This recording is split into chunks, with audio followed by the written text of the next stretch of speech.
guys had some encounters with demonic type creatures, met a sparkly dancer on the water, realized Xerius was missing.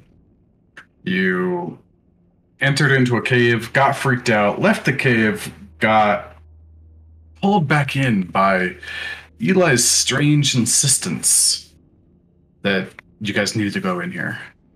You followed him down, encountered, discovered a laboratory of difficult comprehension. Hard to tell what was going on, kind of like walking into a doctorate candidate, a doctoral candidate's office and trying to figure out what they're working on. But the gist of it was demon summoning. You explored half of the very dangerous lab, decided to leave without exploring the other half, and instead followed different route, leading back down into the large cavern where Kevin sent his spider to do some scouting. Eli, leading ahead of you, was staring down a pit when you finally caught back up with him. And you have befriended the dragonborn warden who is watching this place, who seems to be the last survivor of what his group was. He introduced himself as Malegio. And he has a little furry companion, a 8-legged golden weasel that he calls Noster. The two of them agreed to accompany you down into the pits below to see if you could stop whatever was happening. You caught up with Eli with Malegio in tow as Eli looked back forth and looked back at you all and dove down this kind of steep cliffside, climbing down into a pit below, where you have found a dead fairy. Just all of her flesh is gone. Her bones and her clothes and her backpack still remain. And several other party members are starting to get a little bit worried, a little bit nervous, as Eli is compelled to continue and seek what this tantalizing thing is, find it and make something happen. So, you're in this area. A few torches in front of you, a destroyed door on the right, a well-constructed door on the left, hung open. Eli is over on the left. What is it that you all are doing at this point? Hey guys.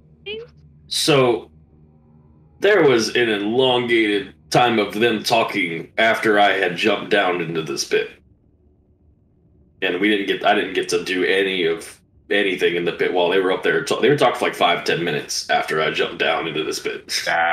That's true. Okay, I'm gonna hide everybody. Okay. Cool. Can you guys still see the screen? Mm-hmm. Yeah. Okay, perfect. I just want to make sure I had the right setting. All right, Eli, you got a few minutes to dick around. So, and then I was like saying I'm going to wander around and see if I can find anything. And do I notice anything that looks or resembles a gate when I'm coming down here? First of all, give me a perception check as you're taking in your new surroundings. Sweet. I'm good at these. 9. Very good. Yeah. Nope, new space, gotta explore. Okay, cool. So yeah, and then you said there was a broken door to the right, but a well-constructed door to the left. Is the door to the left, can I go and pull on it and see if it's open? Yeah, it is open. Cool. Go through. Specifically, it is broken like the location where that latch would be is like bent and rended, like and like pushed and like trashed. And you can open the door, and it looks like it's trashed coming from like the left-hand side of the map to the right-hand side. You're talking about the store here. This is the one I'm trying to go through. Yeah, this one. I gotcha. Easy Okay. enough for you to pull on it, and it looked like it might have had a locking mechanism, Gotcha. but it has since been destroyed. And just kind of like looking around, even it's a 9. You're still able to notice some things with a 9. You see some like black kind of burned smears on the side of the wall immediately after the ground and the ceiling, like something, it looks explosive going towards the direction that the door was opened. I'll go through the door. Okay. Yep. It swings out kind of into the room that you were in, and you're able to place yourself where you are. Yeah, that's fun here. You immediately see a tunnel, like a portion of the stone wall that is dug out and pushed through and heading towards the way that you just came. It's going back. Um, It's going back up. Yeah. I gotcha. it like the tunnel came through the wall to go towards where you were just at. Okay. So I'm gonna turn on my heels and go back to the right side of the room and see what I can see over there. Yeah, you do notice there are some, just basic stuff that you see on here. You see like kind of a broken, it looks like a shredded painting or a tapestry. There's a couple of crates. There's a chest in the room.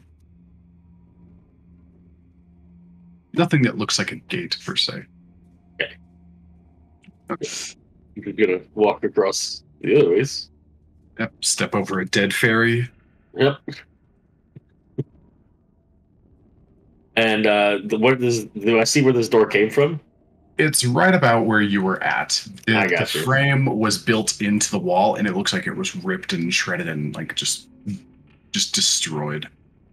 Is this a trapdoor that I see? It is more like a sewer crate. Ah, That seems to be like built into the floor. I got you. Mhm. And over here, even though the map doesn't really show it, there is another tunnel, kind of like looking through it briefly. It looks like it starts to go up.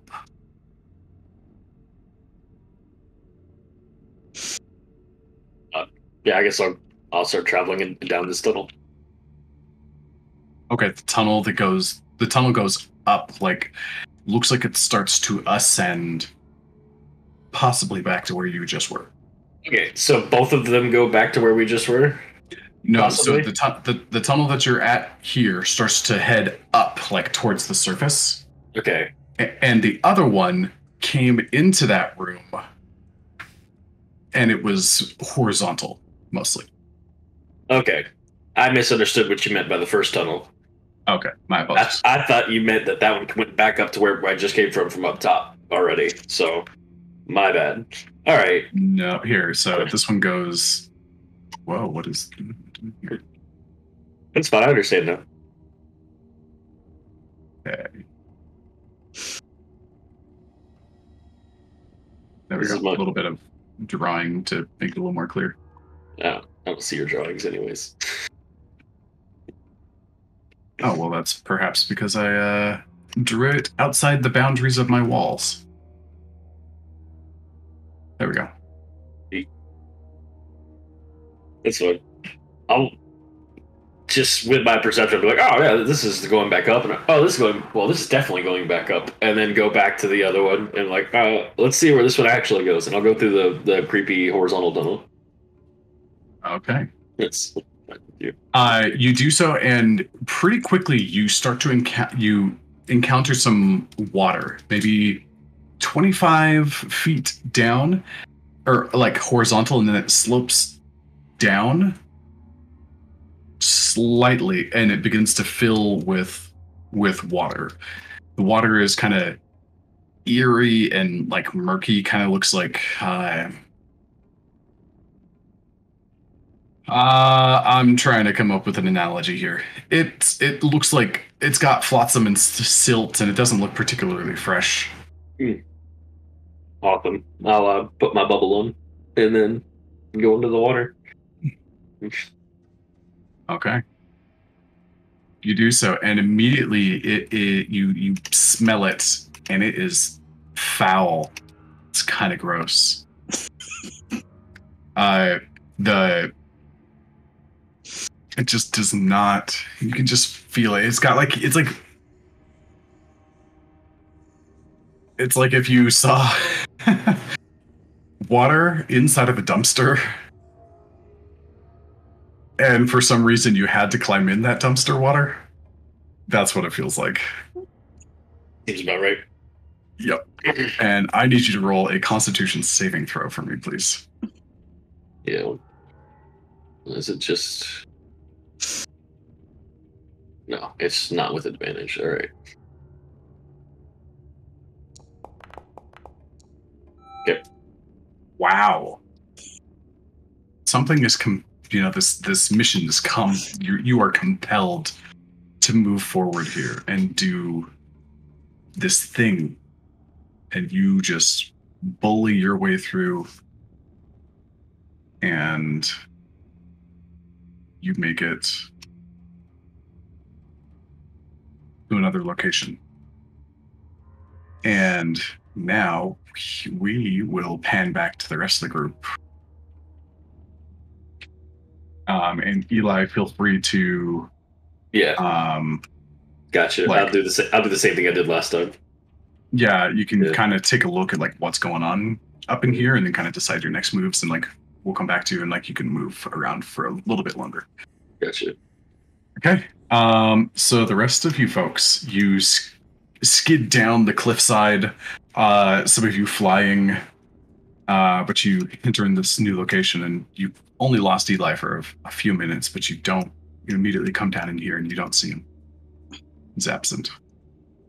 Oh, lovely. Then you see a dead fairy and stuff. Yeah. Yeah, so we'll retroact a little bit from last time. So, this place creeps me out. I didn't want to go down here in the first place. Can we do a quick surveillance? AKA Pinky knows there's a chest. AKA Pinky sees if there's an Eli down here, and if there's not an Eli down here, then she's gonna be like, well, I think... Give me a perception check, Pinky. I don't think this is updated. Yeah. There we go. This seems about right. She's a little creeped out. There's a dead fairy on the floor. She's just like doing the quickest look of her life. Yeah. The only thing that catches your attention is dead fairy. Okay. And yep, got gear and stuff on, but like the flesh is gone. And you are able to determine that it's a fairy just because like those like slits in the back of the clothing, and like the backpack is adjusted so that it would not interfere with the wings. Like instead of like going straight across the shoulder blades, it's more like an hourglass shape that runs more like along the spine and out, so it doesn't interfere. Mm-hmm. You're able to recognize that it's one of yours. What's his name? Gosh. Malegio. Have you been down here before? I have been here before. Beyond is new to me. But it was not our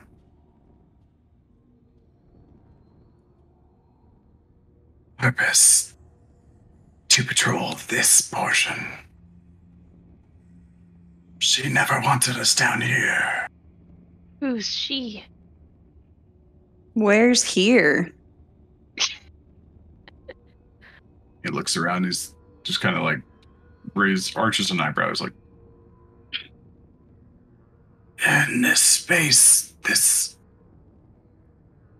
summoning location. Oh, it's And I am not allowed, magically speaking, to provide you any more information about her. Medically speaking. Magically. Oh, Magically. magically speaking. And Okay. this is something that he brought up before, is that, you know, he has like an oath, he has like a magical oath of silence put on him. Okay. okay. Pretty sure I mentioned that before. I kind of want to go back up, guys. Like, I didn't sign up for demon summoning classes. I agree. I don't.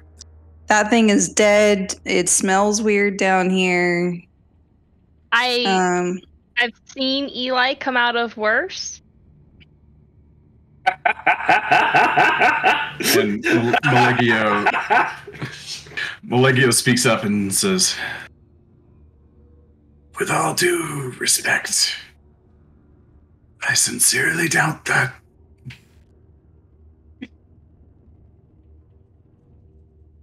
What I know of this place is that it is used to summon demons, some of them of great power. Or at least that's what she used it for. Do you Much think of that ability was tied to her, but this was her place of choice. Do you think somebody who might be influenced by her would have the ability to summon something strong enough that like could be danger? I think things have changed here in the Prismere significantly. Yeah. I'm still perplexed as how you even got in. You know, crazy things happen when you go to the carnival. Okay. This is Not my s- idea. Not the Prismere. I mean, how did you get into this mountain? We walk through a cave. You shouldn't have been able to. The Hmm. barrier should have pushed you back. Wow. And he looks up and he as you came into the cave, there were branches and stuff, and you had noticed that there was like a collection of, or actually you saw like thick branches like leading into the cave, and then they kind of like faded out as you explored around. But he like reaches up to the wall and kind of like touches one of the branches that very similarly looks desiccated, dried out, husky, not much life to it. More vigilant and less dead than some of the ones that you saw. Oh. But it still looks weakened. This should have prevented you, but it has become nearly powerless. So he runs his hands across. Something is different.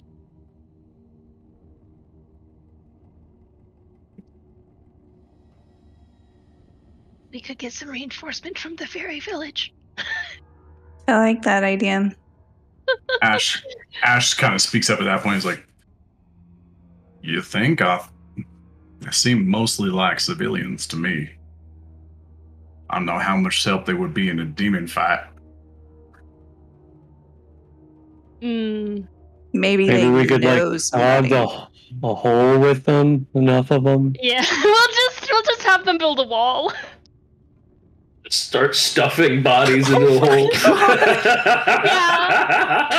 I like how you think. We said we needed bodies for the hot air balloon. Yeah, Bring the necromancer thing back. This is all coming full circle for our necromancer hot air balloon, guys. Oh, God. We Kim, this recruit would the be citizens. If for whatever reason the citizens do die, we can still use them. And Malegio kind of looks at you all. It's like, and I thought my dead friends were strange. If reinforcements are your concern, I may be able to help. It's not so much reinforcements. I just want to get out of this creepy place. Mm-hmm. Like, I didn't sign a hero contract. It wasn't a part of my contract with Mr. Witch and Mr. Light.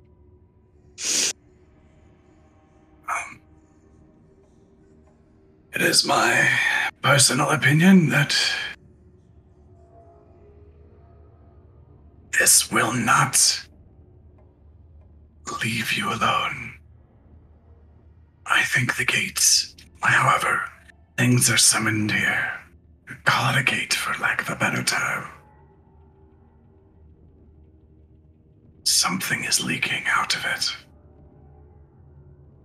You know, maybe our Leaks. friend can, plug the hole. Leaks only get worse with time. You have business elsewhere. You can run from this. You can try to hide. But the abyss is much more vast than this one shard of the Feywild.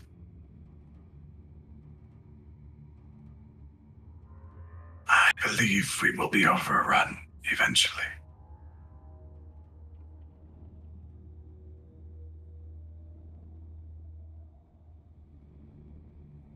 I think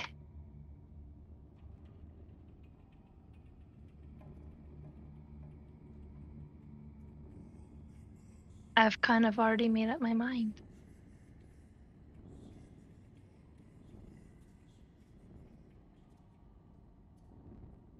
We've What already is your tried decision? reasoning.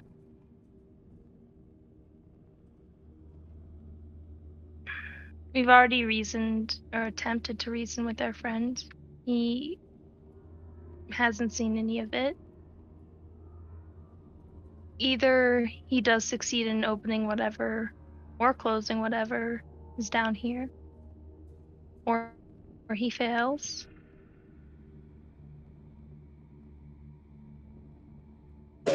And well, yes, we could continue to follow him into this blind abyss.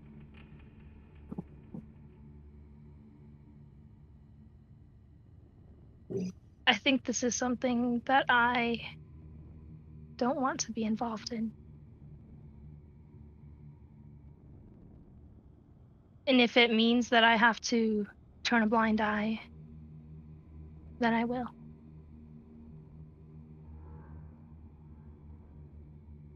You all feel the same. I do. I was an entertainer before I came here. I've witnessed all of my friends die. I am not equipped to be fighting demons, demon summoners, demon door openers, and we came to try to get him, and now he's not here. And I think if we go any further, then it's gonna get us all killed. So I'm with Pinky. Moose and Vega and Ash. Give me perception checks. We only did Pinky's, and she was obviously attached to the fairy.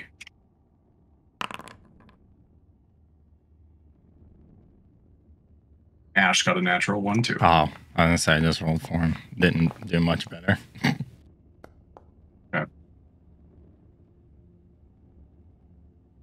Okay, Vega. You do notice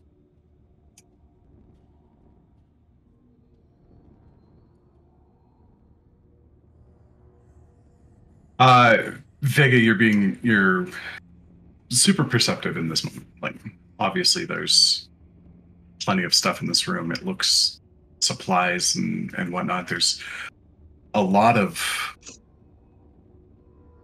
shambles and tracks of varying sorts moving through this room in different directions.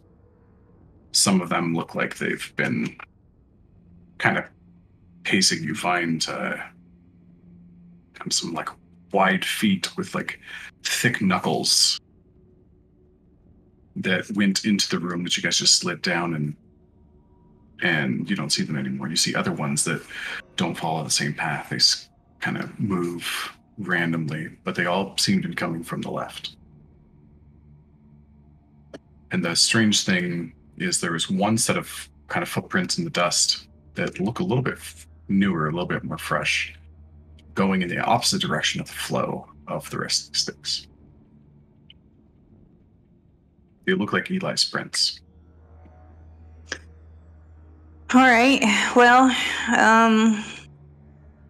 so it looks like he went that direction because the dust is all.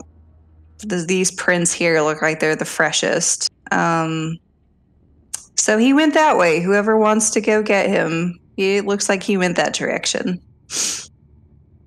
I'll go give him a little holler. Okay. Hey, Eli? Yeah, well, if you can hear us, we're gonna head back up. We're gonna maybe try to get some reinforcements back down here. Try not to do anything stupid and get yourself killed. It's over to the left, not in the Oh, grid. we're going So you this got the way. wrong side of got the wrong side of the map. Okay, Eli, if you're on this side, we're gonna go get some reinforcements and come potentially back down here. Try not to get yourself killed. Don't do dumb things. You always lie to your friends in danger.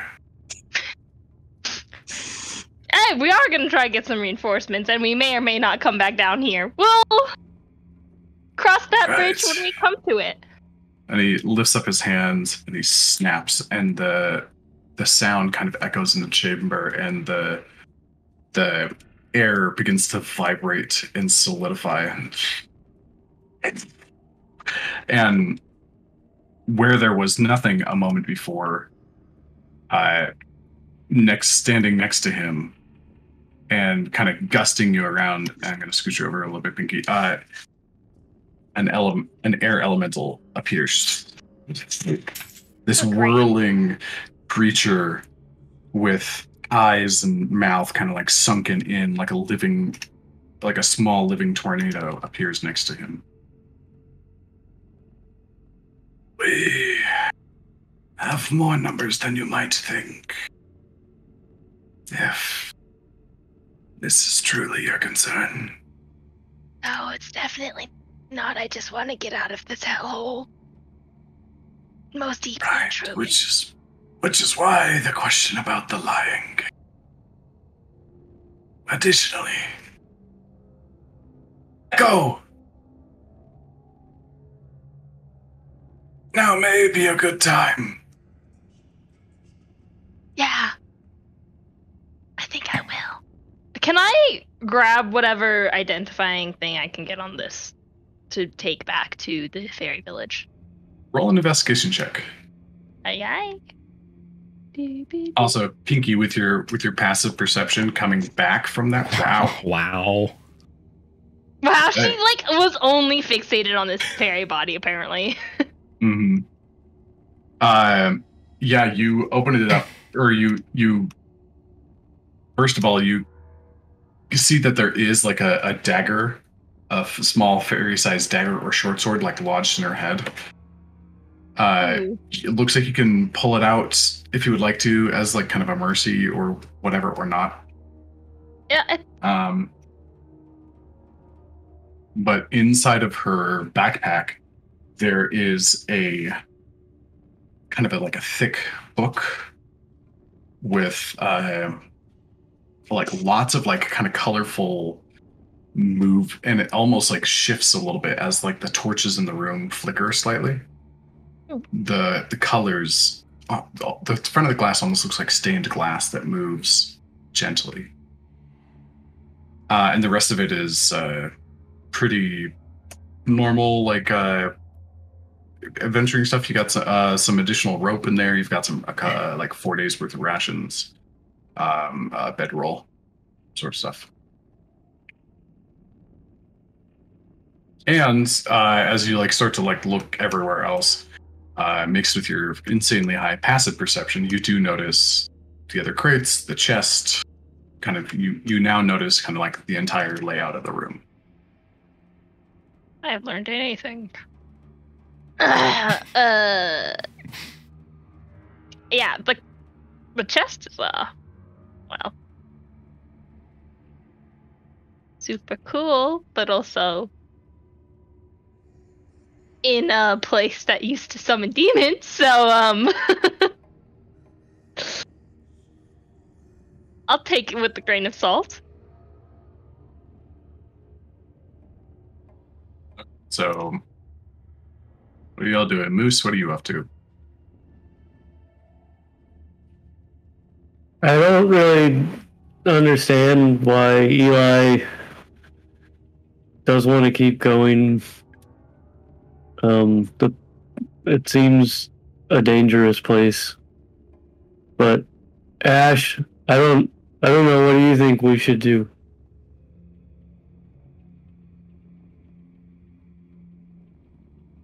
Well, quite frankly, I've learned my lesson that you can't ignore a problem. It typically just gets worse. And Eli saved our bacon more times than I can count. Just seems a little harsh to leave him to his own devices.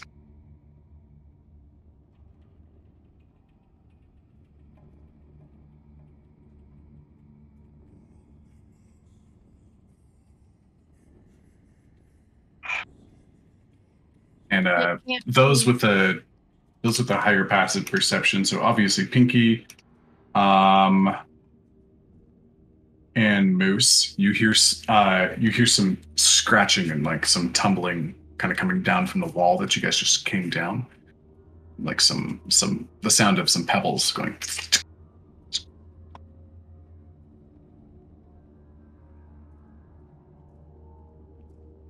You know, Somebody coming down? it's our cue that we need to make a decision. As soon as Pinky says that, you hear a voice. Well, this looks like an interesting set of individuals. Oh God. These are the ones I told you about. They came back, apparently. And from the kind of the shadows of the kind of like slightly larger circular room where you guys slid down the cliffside into like right before you entered here, just kind of coming out of the shadows, like only seeing like the face first and then walking forward, you see a standard tall individual with a hood and a mask covering his face, wearing mostly purple and blackish clothing. On his side, a shorter, what looks to be sword, kind of shorter than like you would normally have like on a short sword. Strapped across his back is a quarterstaff, and as you look at it, it is very decorative. And if you look closely, it looks as if fluids moving inside of it. On the face, really can't see much due to the eyes and maybe just a tad of what the neck is. And it looks like he has some sort of necklace on, covered head to toe in cloth. He stands probably about Vega's height or a little taller. Gosh, this freaking gosh. module's Yeah. just so bad now. Will you just post it in the chat? Yep. Hey, whoever owns the show art module, get it updated for version 10, please. Please. And he comes down. You guys are some interesting individuals down in a demon cave. Yeah, about to leave a demon cave. We came to get our friend. He's not here, so now we're leaving. Morgan, how much of their conversation would you have heard? Most of it. We were kind of stuck on the, holding onto the side of their cliff, eavesdropping. Cool. So, you're looking for your friend, and you say he's not here, but your previous conversation, it sounds like he came down here to help with this demon infestation. But yet you want to abandon him? Doesn't sound much like friends. We don't know why he came down here. He was just compelled down this door. We don't know about any demons. He doesn't know why he wanted to come down here. We don't know anything about saving people and putting demons back in boxes. He was just wanted to come down here, and now he's down here. He's compelled. So he's your friend. You guys tried to do anything about it? I mean, we tried casting some spells. It didn't work. There was something that blocked my spell, even though it should have been successful. So whatever is influencing him is pretty strong. Magic is always a good answer, I would say, but looking over at Moose and Ash, you two look pretty big enough. Did you kind of use brute force by chance? You just kind of use cracks his knuckles. Yeah. I find this pretty strong. He doesn't look it. Well, he didn't look it. Now he looks it more. But yeah, he's pretty strong. So you tried magic. You tried restraining him, hitting him. Now you want to abandon him. We'll see. Like we said, he's resilient. It sounds like he can totally take care of himself. We tried everything we could, so clearly he can probably handle these demons that keep compelling him to come down here. Morgan, can I do a roll to see if they've actually tried everything? Yeah, roll an insight check.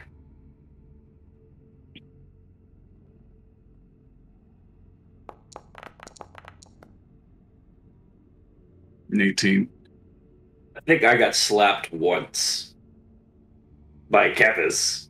Kevis threatened to slap you. But he never did. Oh, I got you. No brute force. So reading the two ladies in the room, they just seem kind of shook, spooked, freaked out. There's something about this that has them just super on edge, almost like a cat with its hackles raised. Sort of just general tension from them. The large, brutish metal man seems kind of calm and determined. And the large red and white guy seems to just kind of be waiting for his cue from everybody else. He has a really weird looking cat on his shoulder. Yeah, he does. Just kind of looking at him. Looks at the two women. Guys look a little scared.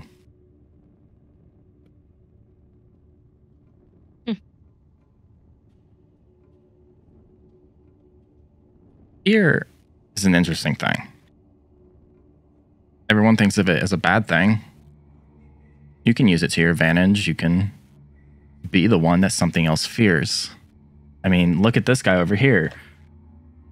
He looks half and half. I mean, there's demons down here. Is he part of one of them? Who are you? Yes, Ash, he is referring, or yes, Moose, he is referring to you, I believe. Oh, me? Oh.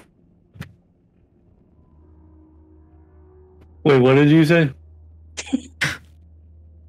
You'll get used to it, don't worry. You're an interesting one. I like you, though. Also, You know, you have some creature on your shoulder right now. And Yeah, that's not George- just some creature. Looks at Ash.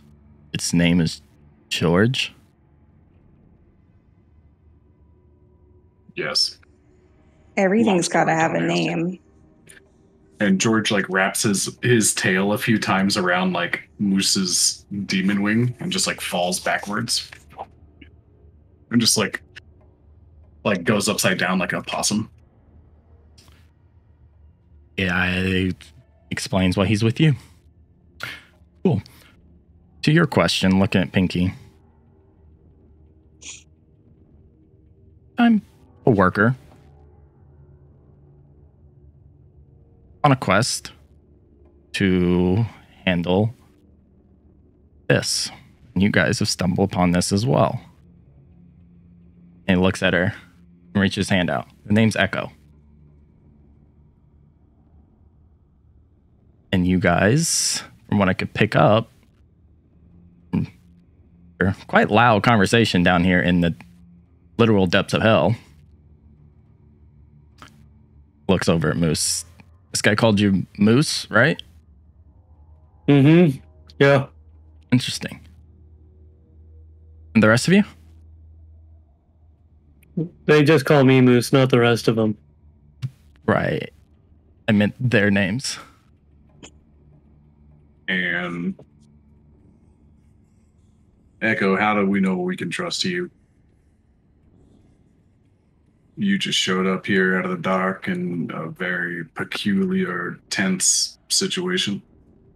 Seems a little overly convenient. Yeah, how do we know you don't have Eli? I don't know an Eli. I'm more of a lone individual. Travel by myself, take care of my work. You guys just happen to be here. In the dark. In a demon-infested cave. Again, I question a lot of your sanity for being down here, but then again, you could say the same for me. For at least that question, Silver Lady. He entered into this space before you all re-arrived. We spoke. I told him to go ahead and do what he could. You just happened to come down the hole first, I believe, with your friend. Hmm. So that much I know. He doesn't have him. Oh. Piqued my interest seeing an interesting group go down into a dark cave. Most people are afraid of the dark, so it's kind of questionable. Most of us can see in the dark. Mm-hmm. Kind of turns his head towards Pinky. Interesting. Oh, it doesn't scare you.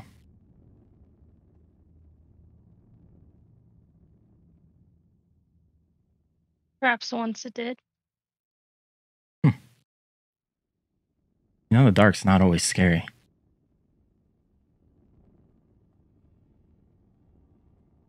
There's also peace in it. I'm an astral elf, so most of us do all of our ceremonies in the dark. I'm not worried about it being dark. I'm worried about demons. And getting eaten by one. And getting eaten or possessed. Yeah. Or eaten. Possessed, I'd preferably like to keep my own sanity in person rather than have it being controlled like a puppet. That's fair. Is that what's happening to Eli? Probably. And yet, you guys want to leave him. We don't want to. We're just not sure if we can help him. Have you tried? Yeah. Yeah. Yeah, we tried some stuff, yeah.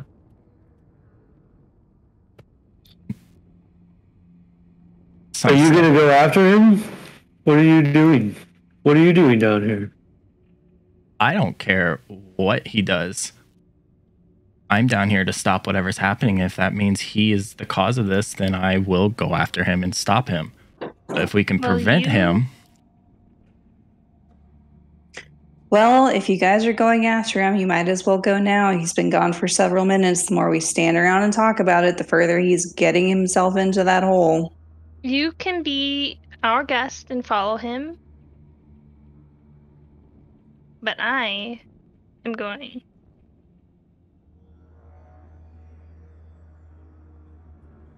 it starts as Echo walks, he starts to look around to see if he can figure out a path to go. He went that way. There was footprints. He went that way. Vega points in the direction she saw the footprints earlier. Start to move over here. Oh, I can't.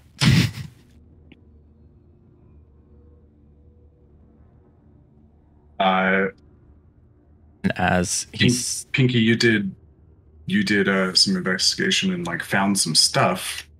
Did you want to take that stuff or no? Just the things on the ferry, so I can take them to the village. Okay, gotcha. And do you do anything with the sword or with the blade or anything? Or are you leaving that alone? I'll take the blade. Okay. You have a damaged fairy short sword and those items that I described earlier. Mhm. And are you sticking around or are you leaving? Who, me? Pinky? Mhm. She's like, once she gets to the top of the cliff ledge, though, she'll take off her leather armor and cast mage armor, which will change pretty much her entire appearance to a very light blue. And she'll be on her way. before she leaves, like as she starts to fly up, Echo's gonna look back. Friends are an important thing, and they should be cherished. And It's she your looks choice. back at him. You know, funny thing about friends, I don't think in a long while I've been around so many familiar faces, but felt so alone. He looks at you. I can relate to that. It's your choice to leave. Do keep in mind, people don't seem to be what they look. Maybe they care more than what you see on them. He just walks towards the gate. And she'll keep flying.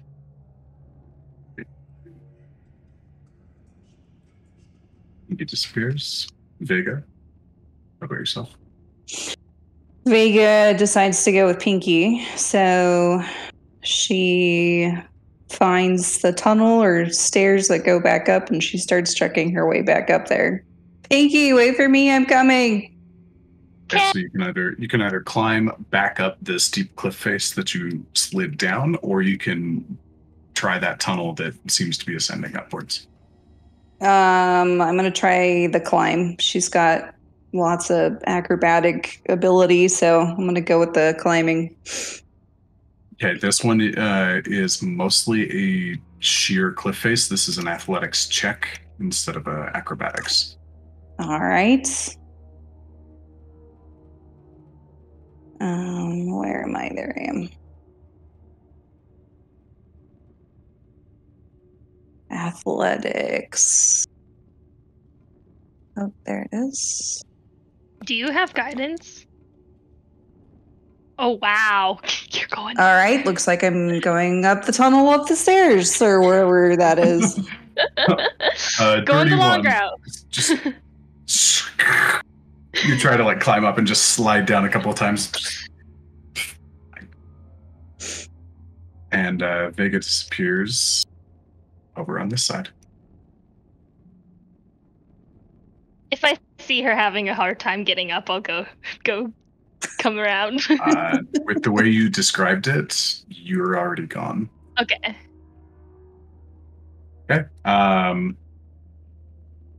the rest of the group here, there's the whirling. I'm just going to reposition to give everybody a little bit more space to sit here and chat.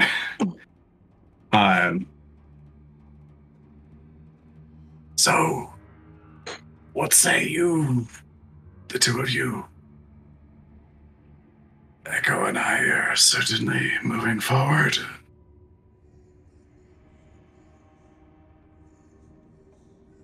How about yourselves?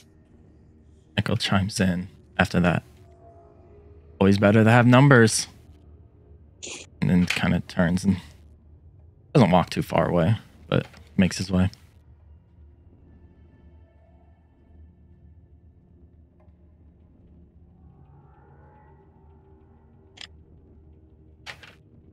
Ash, what are you doing? I still don't know.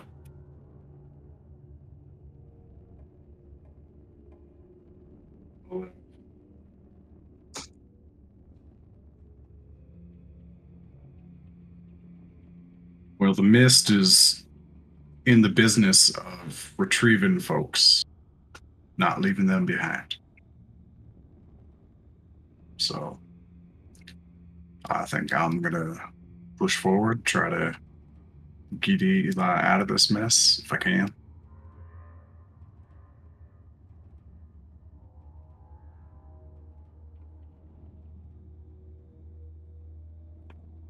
Moose, if I may, they're a little while after the pool with the unicorn and all that nonsense. There's a moment when you said you had chosen to fight the demons, right? Yeah. I think this is probably as good a chance as any to do that if that is what you want to do. Not trying to pressure, just trying to give you something to help make your decision on. Do you think Vega and Pinky will be okay on their own? Well, Pinky's as sneaky as a dormouse in a crowded town. And Vega's interesting. She seems to have several tricks up her sleeves. Or in her socks. I don't know, she doesn't really wear sleeves, so it seems like a bad analogy.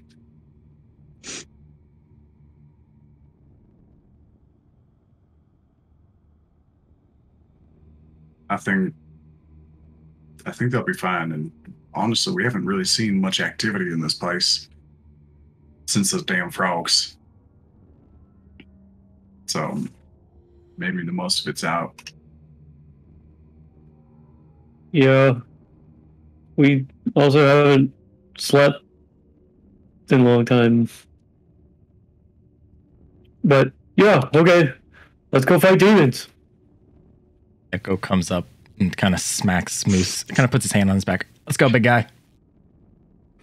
All right. Who are you again? Echo. He just kind of looks at Ash. Echo. Is he always like this? Echo. Oh, you weren't asking me to do it. You're an interesting individual. The answer is yes. He is always like this. As he's walking. Well, this ain't gonna be boring. While we're walking. Awesome.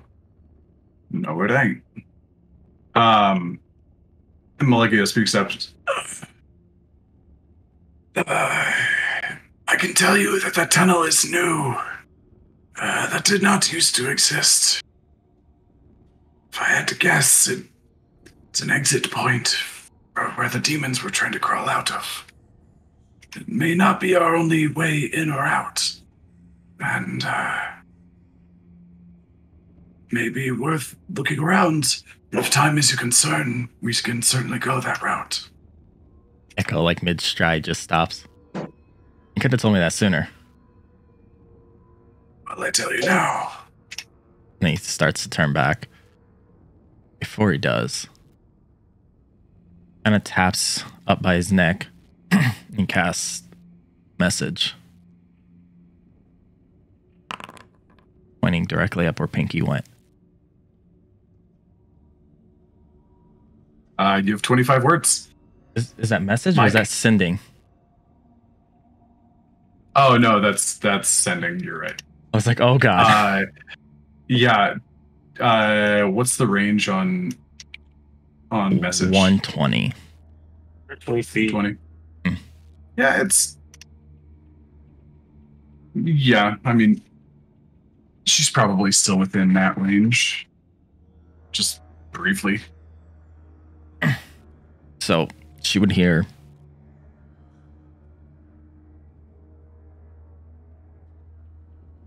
Is this Eli important to you? 'Cause if he is, I would cherish that. And if he is, we'll bring him back to you.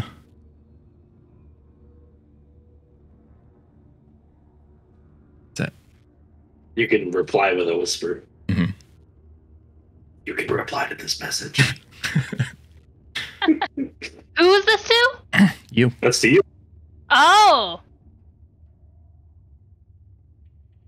Hear like a whisper in your head from Echo's voice.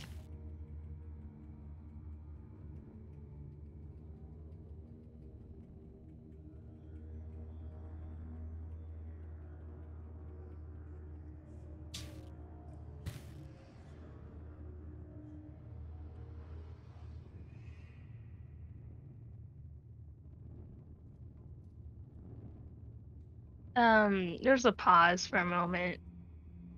And the only words he gets back is perhaps at one time.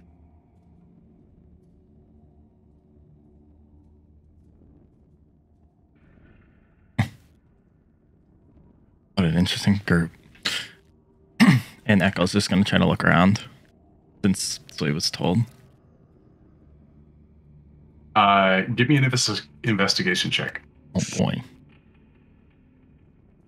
And Moose, if you'd like to join in, you're welcome to.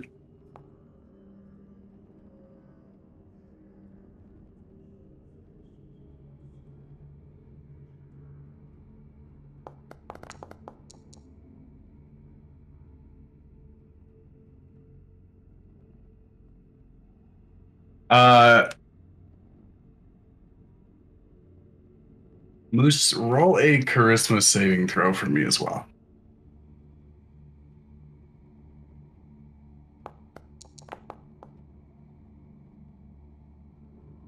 $17. All right, Moose, you begin to hear kind of like almost like distant whispers, as if you were like moving throughout a crowd and somebody was like trying to stage whisper to you. Just like, huh? It just kind of like starts like tugging on your ears and stuff. And there's something about this torch over here. And it's like the torch, as it like flickers, like shivers. It's like the whispers and the sounds kind of ripple off of it. And it's kind of like messing with you. Echo, you notice chests, a chest, crates, materials like supplies littered all throughout this room. You notice this series of braziers as well.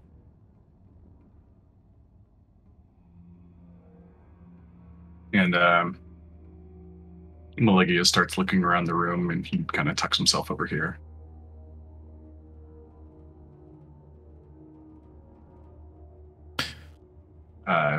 Echo, the most interesting thing does seem to be the chest, and you see claw marks like breaking down the wall and then like surging forward. You see the same blast marks from the gate. It's like this reads like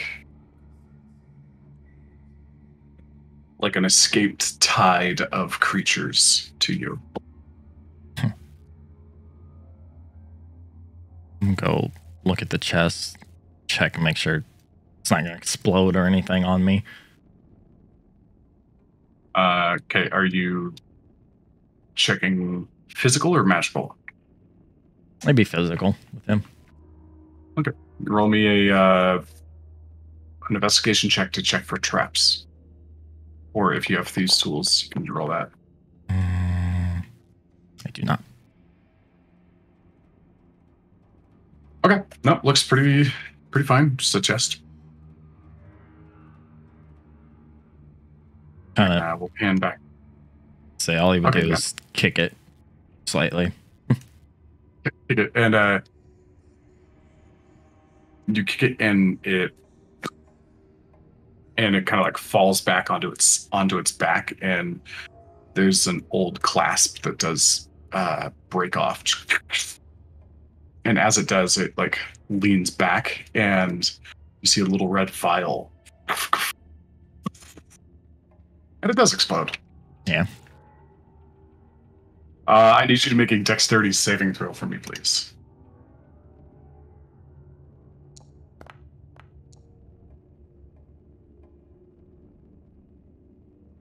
Okay, 14.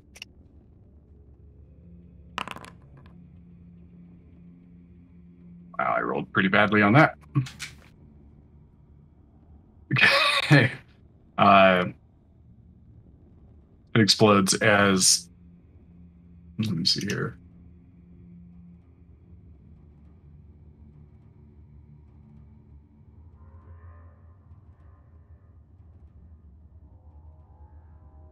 Jesus. It drops fireball. It's just enough to not hit anybody else. And you take 27 points of fire damage. Ouch. Yeah. Lord. Yeah. It was a potion of fireball? That's Basically. Cool. That's cool. Takes that. Walks back into this room.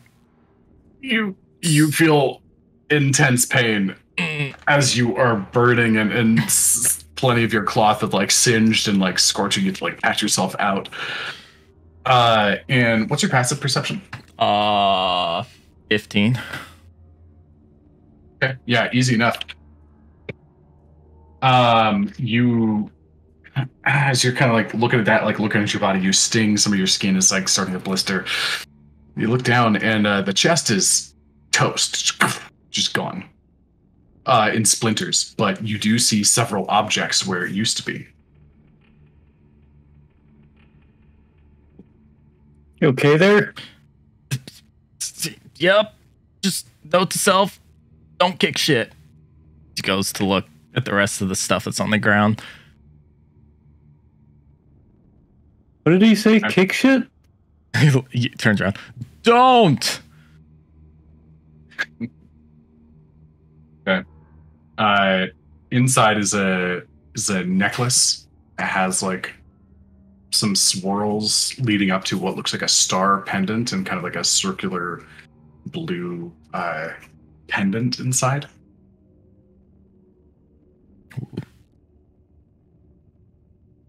And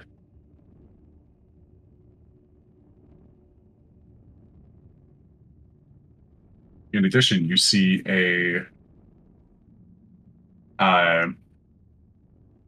tiny little silver figurine, maybe just 2 or 3 inches in total, that looks like a silvered raven.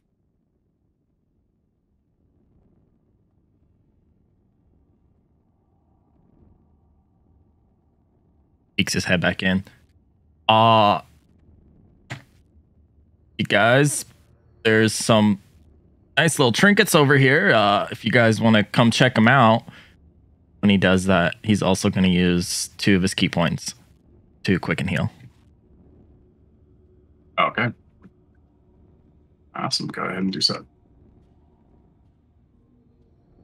Well, let me... Come on.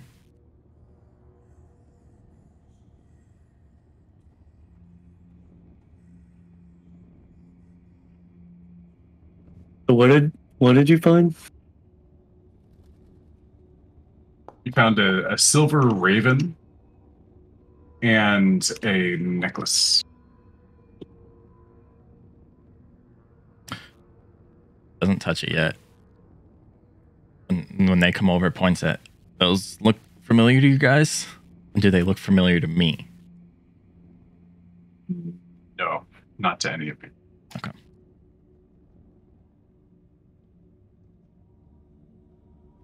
I like the raven. It's like on my shield. I'm just now noticing that. Do you know what this is then? I mean, that's a raven. They're birds. They're usually black. That one's silver. I don't know how long you've been underground, but they fly. Eventually, if you go up high enough, there's not rock above your head, and they go into space there. And they're like a black color. That's right. I like you. He's gonna walk up to the trinkets cautiously now. Kind of pick it up. Whichever one. Yeah, nothing happens. You're able to just kind of pick it. You think that the necklace might be hot as it's made out of metal. It's not. It's rather cool. You're able to pick it up. Able to pick up the trinket. I'll walk it back in so everyone can see it. Especially over to Mr. Dragonborn. You know what these are?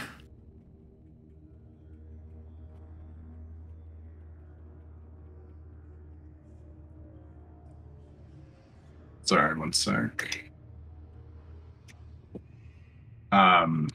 He says, no.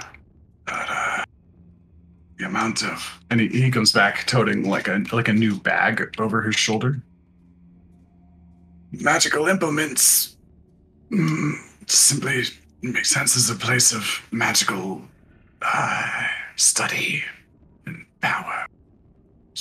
Probably plenty of these things littered around. And he hands over this new bag as well.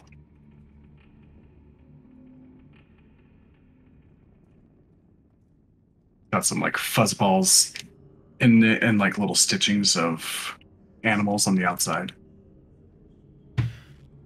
Like this. This one I do happen to know.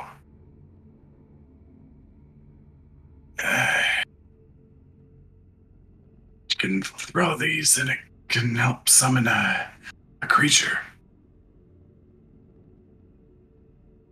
Summoning and conjuration is a bit of a standard for this place.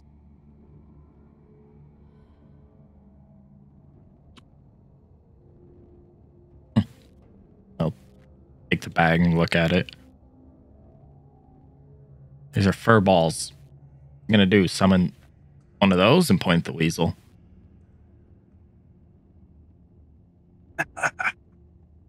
And he takes a gold coin out of his satchel and flicks it to the weasel and Well, that was a waste. those ones are special. It's unlikely you'll summon one of them. What? And,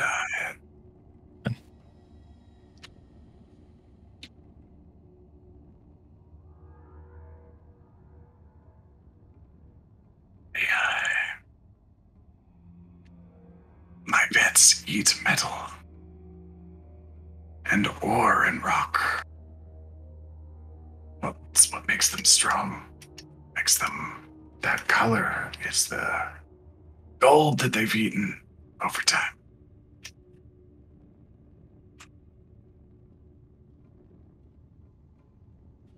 Still seems like a waste to me, but anyways, these fur balls, am I gonna be like summoning an army of rabbits or something? It depends on chance, I suppose. Oh. Whatever's in there. Just a note, this is like my favorite magic item in the game. Oh, is it really? You know this one? It's so great. I love this magic item. It's like the best.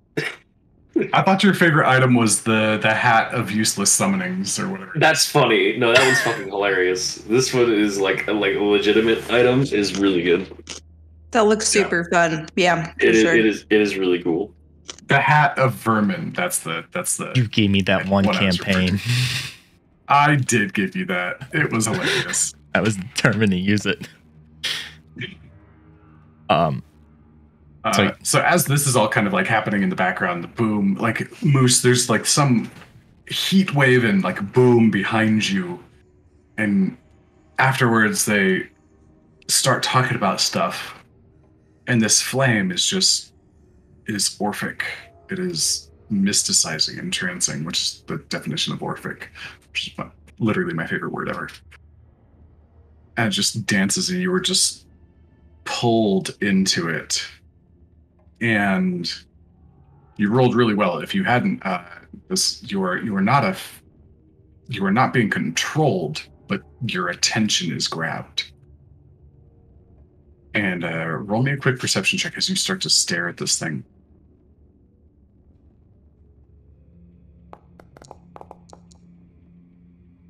15. As you look at it further and further and further, your eyes kind of travel down and into the bowl. You don't see, like, it's not like oil or anything. This seems to be some sort of magical flame. Not sure how it got there, but you see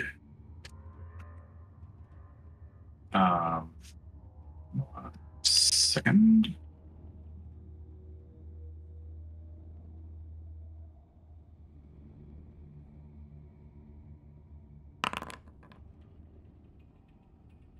You see six little red orbs down the bottom of the flame.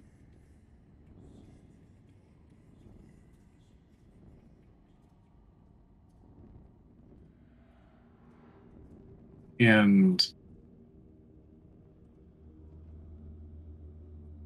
as you like look at this thing and look at those orbs, there's something about it that kind of tells you that this is something that, like, this is not it's almost like you're hearing an echo or a reverberation of something else, and it's coming through the fire. Not sure how you know that, but you kind of do.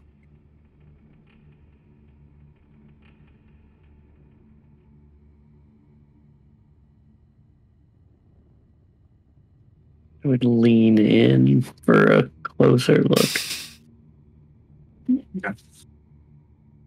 You lean in. The heat on your face doesn't seem to get more intense as you get closer.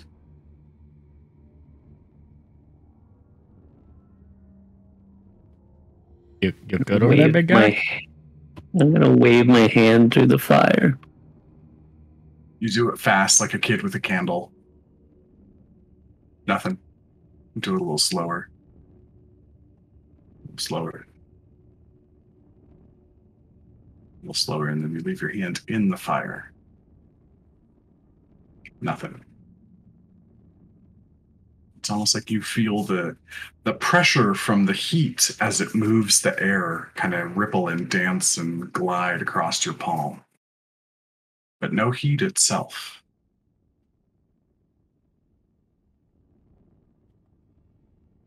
This tickles you guys. Staring down the bag, look over. You have a thing for fire? Sometimes, but not like this, usually. This is different fire. Echo's gonna close the bag, look at Dragon. We'll have this conversation about these fur balls in a little bit. That's interesting. Walk over. Just look at the fire. Does that not hurt? No, I can feel it on my hand, but it's like it's like a touch, not like it's not burning. Echo kind of turns and looks at the other two. And then there's these little balls in here, and I point at a little ball. Look back at the Dragonborn. You're the expert here. What's the balls? I've never seen them before. These are new to me. This is... I've been down here, but it wasn't for much. Wasn't told the secrets of this place. Only to make sure that nothing ever got out. Which I and my people obviously failed at. And that's why I was sent here. Cool. Looks back down. Looks over at Ash. Hey, big guy. Wait, you're a big guy. You. Ash, right? Right. Any idea? Captain Waylon Ash. Captain? Yep. As in, like, a ship captain? More like military. Oh. Interesting. You're a stern, doesn't like to have fun captain. He just said not like a ship. Translation, you said the word stern, and I'll Moose take- knows enough about boats to know that's a ship term. I'll Right. take a bow. He's fun. You, good one. You, Right. Cap Nash. Okay. Do you know anything about this?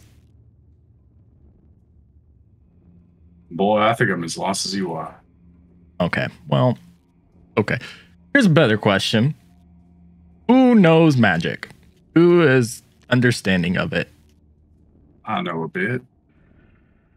So does Big Boy. And Mulligan says, oh, and he kind of points a thumb back to his wind elemental. Obviously, I do as well. Oh, So, Moose, give me an Arcana check with advantage if you're trying to puzzle this out. also, Morgan, As Mulligan is kind of helping you. the item that Echo just got, is that in D&D Beyond? It is, but you don't know what it is. Okay. So just put bag of furballs.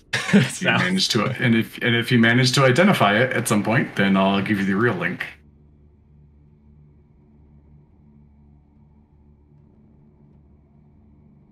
Hey, Morgan, which yeah. color did you give him? Oh, God. I did roll for it. Okay. Tan. No, sorry. No, it was gray. I rolled for it. Yes. That's you'll like gray. I like gray too. Yep. I mean, all of them have great options. I like the what is it? I think it's 7 or 8. I think it's 8 on the gray one the most. Yeah, that one's fun. Yeah. Oh, boy. Sorry. Okay, so 13. Moose, you're not sure how this is functioning, but weird. And as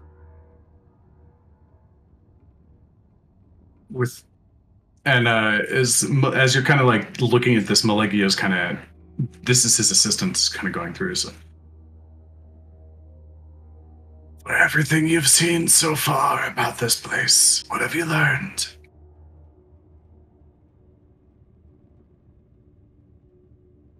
There were 5 gates. I think that was the number. And they each had different demons that were represented on them, I think. And then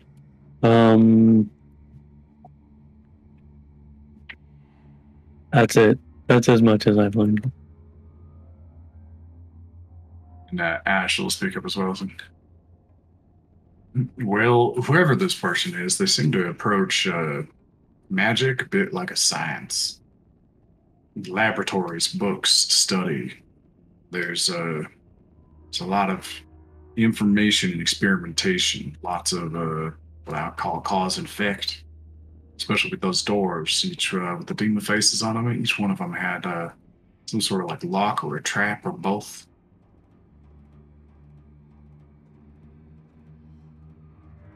So maybe there's something else in this room that has a similar cause and effect. And if you see like little blue mushroom things growing in moss, you should probably just leave them alone. Yeah, don't touch those. That was not a pleasant experience. I've never had a shower inside of another creature before. Echo turns and laughs.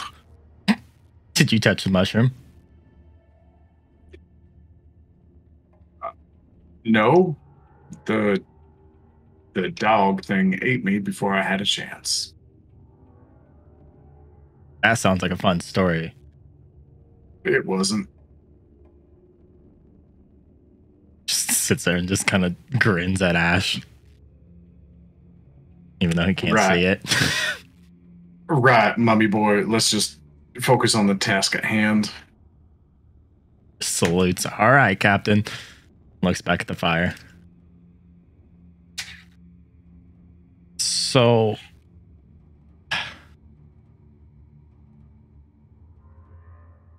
you said there was a laboratory. I've been in this cave, at least here, and I mean, there was some desk and stuff, but I didn't really see a laboratory. Right, yeah, it's on another side of the cave. It takes a little bit of a trek to get to. So you guys have been deeper into this cave than just this.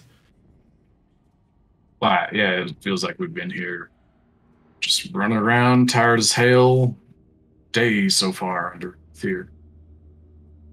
And most people normally see a dark, spooky cave and don't be like, hey, let's go in there. Nothing bad could happen. Most people steer away. So I'm trying to understand.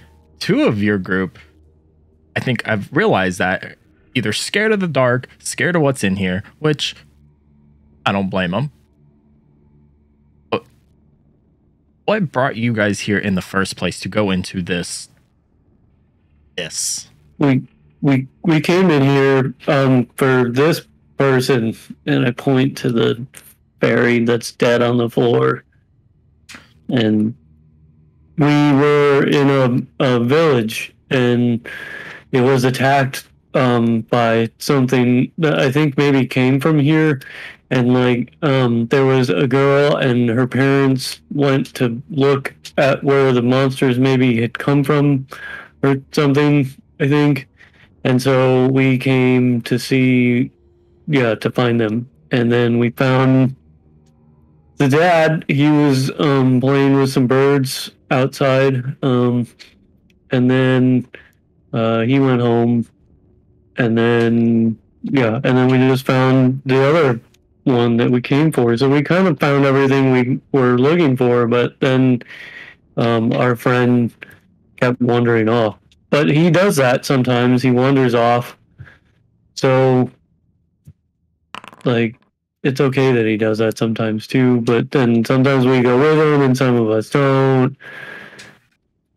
And that's how we got here. I think I got it. Right, Ash? Exactly as he said it.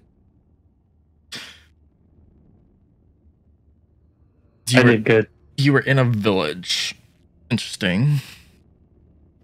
Yeah, we're supposed to bring him a couple of cases of the apple brandy, but I don't know when we're going to get that.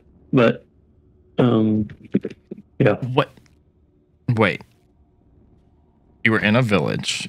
Your goal was to bring brandy to this village, but yet now you fought off. You said there was an attack? Yeah, well, we were hanging out with another gang. Well, we are a gang. We're the floor gang. And then we met another gang, and we were going to fight because, that's what gangs do. But then we didn't fight, and instead we, hung out and went on a big run with a big tree. And then there was a unicorn, and we fought stuff, I think. Oh yeah, and there was like a giant board druid thing, and then yeah, we am I getting all this right, Ash? I was there, and I'm not even sure what you're saying at this point. Exactly. We came down here trying to rescue the gal's parents, and looks like we failed. One of them, or she was already dead before we started trying. But that's we stepped in the mess. This is bigger than we thought it was. And now 2 of your members have left. Looks at Moose. Well, 4 if you count Zarius and then Eli and now Pinky and then Kevis and also Vega. So more. There's been a decent change into the guard lately. Yeah, I will admit that. Okay. You said there were more. I take it Pinky is the pink one. Yep, Pinky's a pink one. Which then leaves the other one as Vega? Yep. And then you mentioned 2 others. What happened to them? Well, Kevis, I don't know what happened to Kevis. He just kind of wandered off, I think. And then there was Zarius, who is like a big yellow bird. And he maybe was captured by a bigger bird, maybe, that like has flames or scorching. I'm not sure. Echo's just trying to like put everything together. You had a fairy, an astral elf that she definitely let me know. You had a birdman who was taken by another bird, and then this Kevis, just whatever he is, just wandered off, and you guys let him.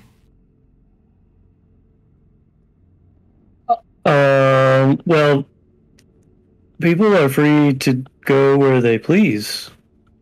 Echo, I don't know where you're from, but people can come and go. Where did he go?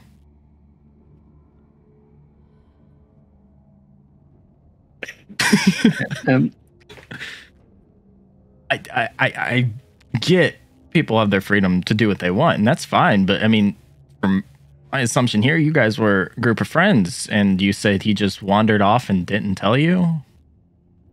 I don't. He's kind of a complicated individual. I mean, I've ran into quite a few of those in my lifetime. Was he look like? Who are you guys searching for him? We had to make a choice between coming down here and stopping this mess, or trying to go after him. And he's a pretty slickery fella, and he tried to kind of waited for a moment where we weren't expecting it.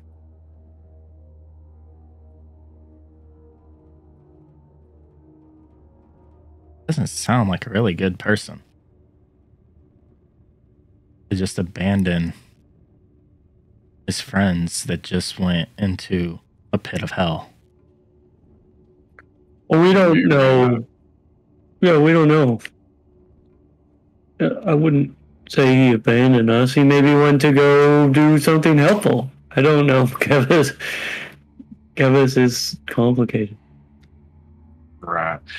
Anyways, can we focus back at the task at hand? Like, we can get into family drama and history later, but I think this seems a little more pressing at the moment. Oh, Ire, do you think this has something to do with a way forward? Just kind of looks at everybody.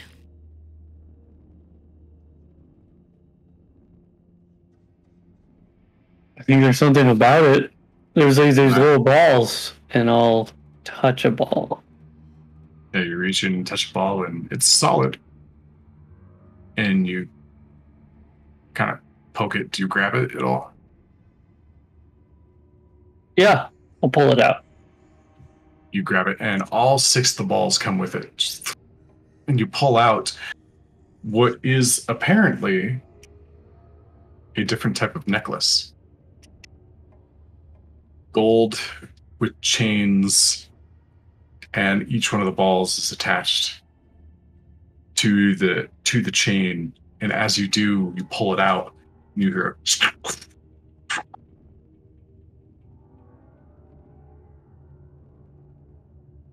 as the wall in front of you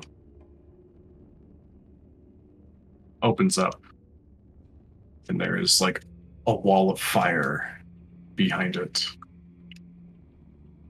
And this primary brazier sinks into the floor along with the wall. The other 2 stand up straight. Or the other 2 are still standing. Well,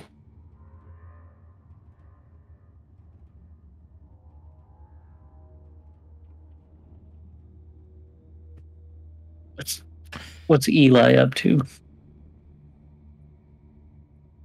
You can't see Eli at the moment. All you see is the flames, but Moose, there's that same sensation from these flames. Doesn't seem to kind of give you any pause.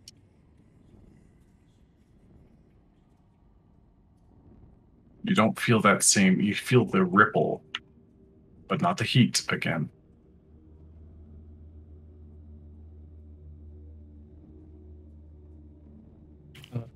What can we see beyond the wall? You said it dropped, right? Yeah, you see that these orange hexes, that is like it is a wall of flames behind it. Anybody fire resistant? I am, and I kind of feel like I can just go through it, so I'm gonna try it. Here we go. Scream if you need help, I guess. This is gonna be interesting. I'll step into it. Step into the flames, and it's like, whoa. And Ash is like, whoa, wait. And he grabs George. All right, continue as you were. Yeah, I'll step into the flame. Okay. Moose, it's a weird sensation, and immediately there's an amount of pressure that is put on your body. Go ahead and roll a Constitution saving throw for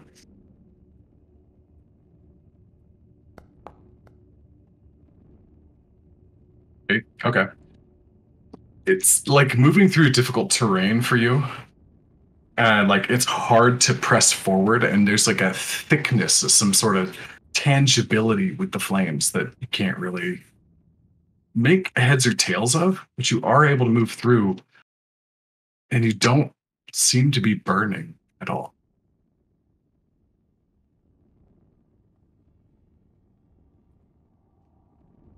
I'm gonna pretend like I am for a second, and I'll just be like, "Oh, no." And then I'll turn around and laugh. Son of a bit! No, I'm fine. I'm just fine. He's the fun one. Son of a bitch. Okay. And Moose, you step through the flames on the other side, and you see a whole lot of something going on. I'm going to stop the streaming, so I stopped showing my hand. And Moose, you are on the other side. And you see a very eerie space, lots of green lighting, river, like green water running across the floor. You see Eli in the room mucking about.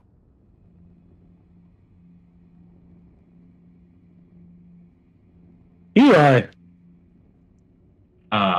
Just a minute. We will get back. Well,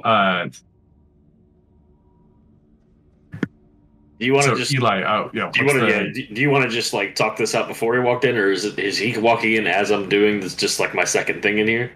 No. You've had a little bit more time. Okay. So everybody else go off for a minute while I go We were- through with Eli, so we don't spoil anything. You were doing good with doing two things at once there for a minute. Yeah, but now we've got it. I know. So All right. yeah. So I want to try to point it like in the direct. Everybody else go away for a bit. Come back. I'll ping the group when it's time for everybody to come back. We're like maybe 15 minutes from our break or something. Should we just start our break early for some of us, or what? Yeah, let's go ahead and do that, and then Mike and I will run on. Mike, are you good with no break today? I mean, Since you yeah, got a bounty? I gotta leave at 1:15. Yeah, so Okay, cool. Yeah, so Mike and I will just keep going, and so guys come back at the flat hour. should be enough time. Okay, cool. Good calls, guys. Okay. So, and I'm gonna stream because usually the recording is attached to Kevis's point of view. I don't know if this is gonna help or not. Okay. We would have to be watching it. Yeah. Be watching it. Yeah. Okay. So. So yeah, I want So yeah, what are you trying to do? to spin it to where I want to see if the light like gets reflected off of this thing if I turn it a certain way. That's the first thing I want to see. So like Where are you trying to point the lantern to? so like the face that's currently getting light, I want it to be like facing this direction.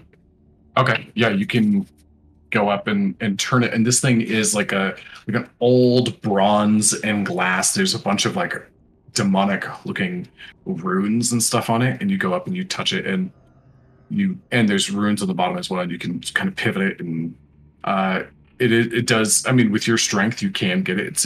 You have to like kind of like gear up a couple of times to be like, but it does swivel, and the light points more towards the center of the room. Ah. Yes. Okay. I thought. Okay. So the light's coming from the lantern, not the door. The light is so as you tilt it away, it kind of like as it points in that new direction, it starts sending light out of a new section, and like you kind of like examine it. Roll an investigation check for me real quick. Okay. All right. Yeah. Okay. I feel lucky actually. Fuck that. Okay. Cool. Ooh, that was almost a 20. Okay, with a 13, you see that there's like several different like faces on it, like almost like a silver face that the light was like kind of getting sucked through, and then it was filling up that globe. And as you like turn it, it like that connection with the door fades out, and as you turn it, there's a different face that ejects the light instead of absorbing it. You start to see that particular section start to go down slightly as it starts projecting the light now. Okay.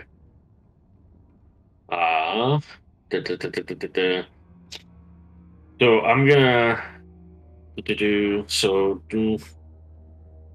I'm gonna do something weird. I'm gonna go fucking honestly, it's almost I'm trying to draw it. I'm gonna start by going to the other one on the right hand side and turning it also to the center of the room. Okay. And give me a strength check for this, just because, yeah. Yeah. So, yep. Yeah. Easy. Okay. And the light starts reversing in direction. And then I don't know if that's exactly what I do. Anyway, so all right, so I'm gonna make my way back downtown, Mm-hmm. and then try to get across this river. Easy enough to do with your Yeah. with your globe. And then I want to. Oh, this one's. I got you. That one stops. So it's not shedding across the entire room. I got you. Yeah, as it was, but as the other one like crisscrosses it in the center, the two of them truncate and like kind of condense and solidify in the middle. I'm just gonna try to turn both of these ones to the middle then. See if I can't just cross all the beams and see what happens. Okay. Cool. Yeah.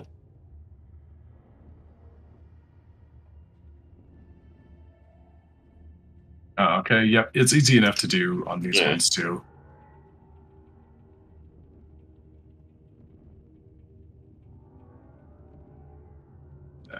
Close enough. Doesn't give me quite the precision I want. Okay. And they all just kind of seem to be forming just like a light in the center. Yeah, they are all condensing and kind of congealing. And there's even there's a kind of a solidarity to what's happening. Oh, that's not what I want.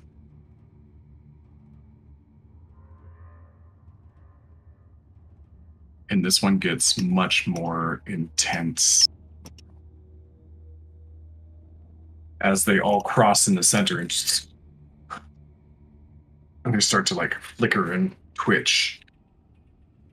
And as they do, the power sources, they start to deplete pretty rapidly. And okay. And as they deplete rapidly, there's like kind of I'll actually change the color here. There is a purpliness to the light as it fades down into a new configuration, or down into a new vibe, and it begins to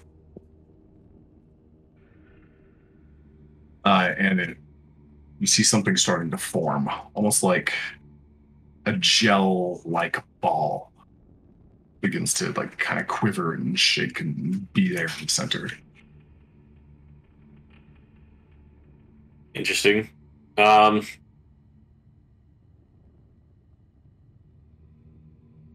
Okay, so I'm gonna try to grab the ball. Okay, yeah. Be able to jump across, and as soon as you touch it, you feel like your big floppy ears and like your keys and everything gets pushed back. Like you're like now entering in a strong wind, or you're like starting to push yourself through a space that is literally like trying to repel you. Roll another strength check as you just continue to like try to trudge forward.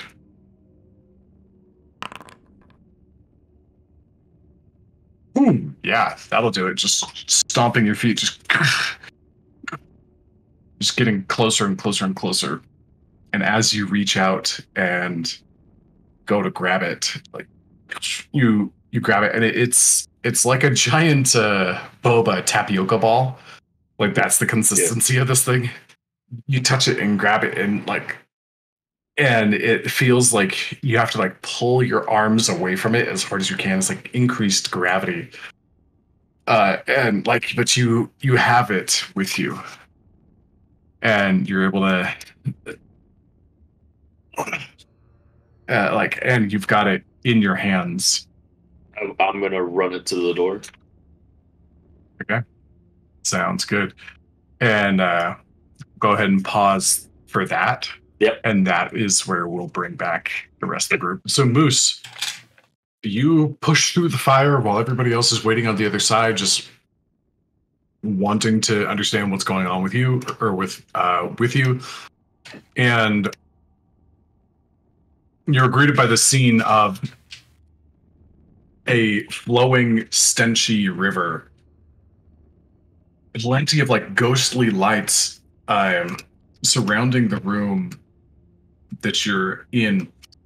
A large, ruined abyssal gate, glowing green, crisscrossed with weakened protective vines and branches like you've been seeing throughout, very similar to the entrance of the cave. And you see the branches on either side of the map, the left side, right side, kind of are like receded as well. Some of them are dug through it with claws and weapon and nail over here and on the other side. And in the center, there are 4 beams of light hitting the center and creating a kind of a purplish cloud. And you see as Eli walks up, struggling with something black and purple and heavy and kind of like trying to repulse his hands, and he has to like continue to go in, and then it tries to suck his hands in. He has to pull them apart. He's constantly fighting like different angles of gravity on this, and he's walking towards the door with this thing.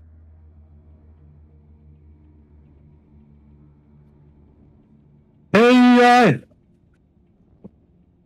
Hello. Fuck. what? We're here. We didn't leave you. Oh, that's really nice. As I'm still walking to the door, like I'm step at a time. Did you find anything cool? I found this thing. God. What are you doing with it? I'm gonna touch the door with it. Okay. Okay. All right, so that's happening there, and Ash from the other side of the fire starts yelling, "Hey, what's going on over there? Moose, you all right? What do you see?" Yeah, Eli's in here. Oh, great, you found him. That's good. That's good news then. Yeah, he's playing ball game. Fair enough. Echo just looks at Ash. That sounds innocent, but since it's Eli, I can only imagine that is something of a nightmare. He's got, I don't know, a ball? What? It's like black and pulsing with, You're black. I don't know. It's just hear Echo laughing. That's me, I guess. Oh, well, you being a jerk. Oh no. Right. Okay, we have to get through this thing as soon as can. Moose, you ran through there. Or did you get burned? Are you all right? I'm horribly disfigured now. No, just kidding. I'm still great. I expect nothing less from you, Moose. Are we supposed to run through this fire too? You know, You have to run at full speed, or you won't make it. Echo's gonna look. I'm not the smart one here. That's supposed to be you, Captain. Running through fire definitely isn't on my to-do list. Anything happening as this ball is getting close to this door? Weren't you just in a ball of fire? It's beginning to like yank on you and like draw you closer and closer. Yeah, I'm fucking letting this thing fucking try to get as close to the door while this conversation is happening. Also, like, Yep. the minute I don't know, but Ash responding to your comment and be like, I don't know, you have a better idea? I mean, I already dealt with fire once. Also, are we just gonna ignore the fact that he said that's a swirling black ball? Hey, Moose, that sounds bad. Hey, what does? Whatever Eli's playing ball with in there. Can you stop him? Stop him? Stop Eli! Stop him from doing whatever he's trying to do. Hey, Eli, I don't think you're supposed to. I'm supposed to stop you. Well, I'll fucking do it, I guess. Give it a shot. And I'm just pushing it towards the door. I'm letting it fucking get to the door. All right. I need everybody to roll initiative. And Eli, I'm going to pull you back maybe 3 or 4 squares, and like once per round you can like move forward. I got you. See. Yeah, like right here. Yeah, sounds great. Gotcha. Oops, I got it. Sorry. All right, so everybody roll initiative, please. Morgan. Lily or Jen, one of you guys want to run the run cat mash? And the other one gets to run the air elemental and the giant weasel. Before this would have happened, like realizing it's getting panic, could I have done something before initiative that's going to help with initiative? Yeah, that's fine. Okay. I guess it depends on what it is. So it's like if you have to like take, depends on how long it takes. It's immediate. I get advantage on initiative roll. That's totally fine. Sure. I'm glad I did that. Okay, so Vega, you now have control of Captain Nash. And let me give you his character sheet. So there's a kind of a discrepancy here that if inside of his forge, he has all of his prepared spells listed, but he doesn't have all those, or he just has all of his spells there, but he doesn't have all those prepared. He's only got 2 spell slots left of 2nd level, and and so look in his spells tab under the 2nd level stuff. Those are the ones he has available right now. The other ones are like just the full list of his spell book. So even though in Forge it says them all, he can't use them all. Okay. Okay. And Pinky or Lily, you get to play with the air elemental and the weasel. Alrighty. Morgan, I can't roll initiative again. I don't know how I'm gonna roll this with advantage. So yeah, okay, I'm gonna reroll. I'll just reroll for you. Okay. There's a setting for this, by the way, guys. Like, if you go into your attributes page and go down to special traits, and there's a little gear icon. You can click on the gear icon. And you can put advantage on initiative. You can click that on and off when you have it and when you don't have it. Where is that? So under attributes on your character sheet, Attributes. special traits at the bottom. There's a little cog. Oh, cool. And then you can do advantage on initiative there. Cool. Thank you. Yep. I did that last time you told me. Thank you. No problem. And Lily, I just sent you the stat blocks for the 2 monsters. Alrighty. Okay. So I'll roll Malegio. I'm gonna have to do this in my car. I'm gonna I have to start moving. So I'm just gonna take 2 minutes to get my dogs in the car, and then I'll join back.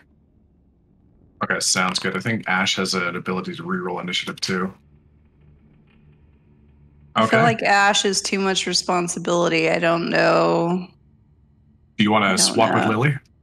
Could I? I feel like I won't do him justice. I don't know enough about this game yet. I can do Ash. Okay. Yeah, he's interesting. Yeah. Okay, so let me swap around the permissions and stuff for a second then. So he has what spell slots? I posted his link in D&D Beyond. He has the correct prepared spells in D&D Beyond, but not in Forge. Okay.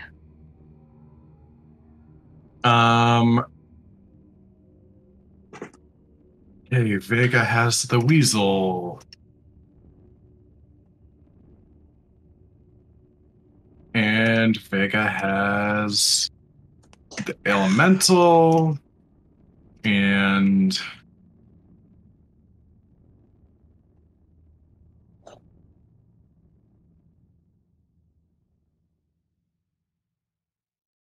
okay, so permissions should be good, so you should be able to control the weasel and Ash and stuff. Yeah. Alright, and he has 2. Okay. Alrighty then. Okay, so first up is Moose. Moose, what's your play?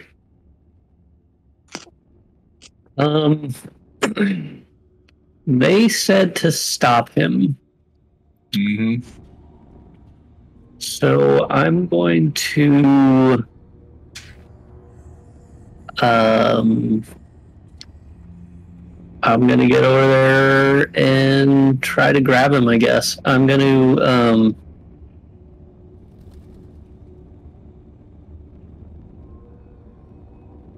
yeah, can I fly forward 30 feet here and avoid the light beam that's pointed into the center there?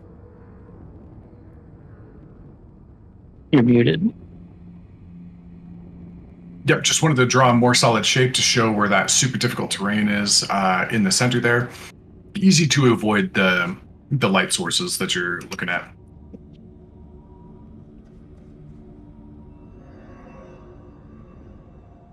Get to here with my movement, and then I will bonus action.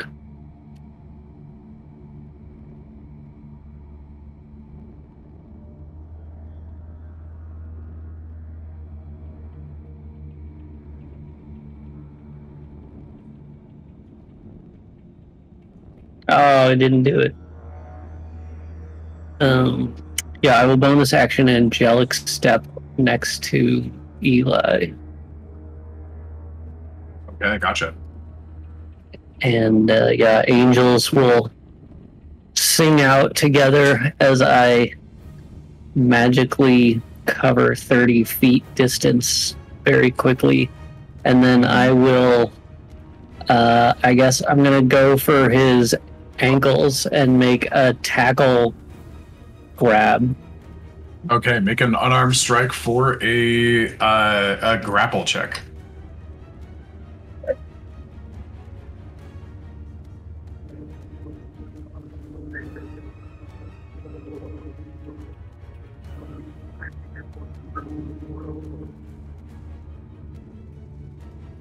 I'm clicking unarmed strike, but it's not doing anything.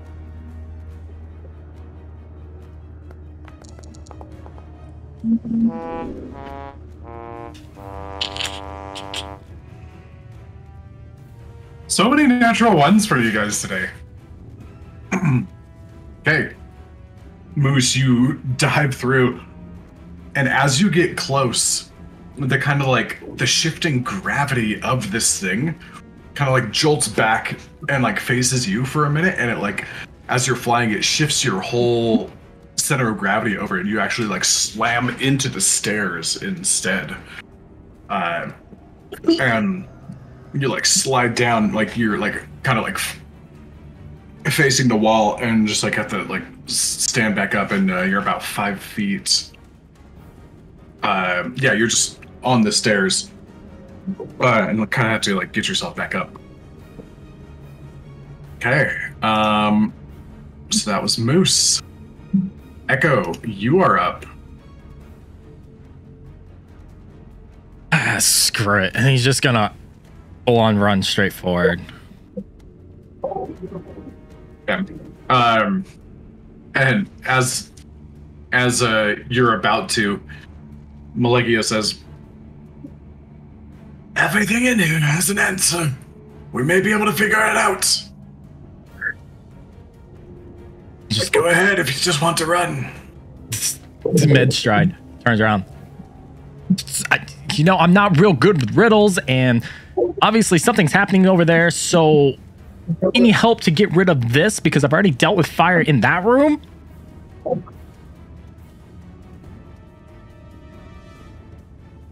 I don't know. Maybe we missed something that we haven't seen before. Looks around. Does anything catch his eye? That would... Roll a perception or investigation check.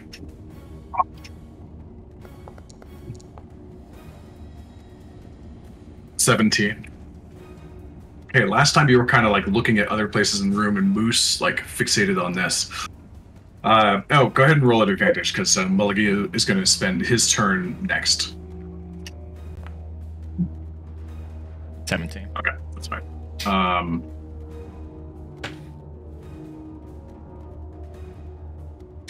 Okay, that's fine. You're looking around, and you look over, and there's the two braziers on the side that are still lit. and one of them looks like it has, like it's got like runes on it, like most other things in the room, but there's a gap of about maybe a football size in there where it's just smooth stone. It's the only thing that seems kind of just like out of place Like in the room. a gap where you could put a hand in? No, like it looks like smooth stone instead of like the runes carved into this little stone pillar that holds the brazier on top.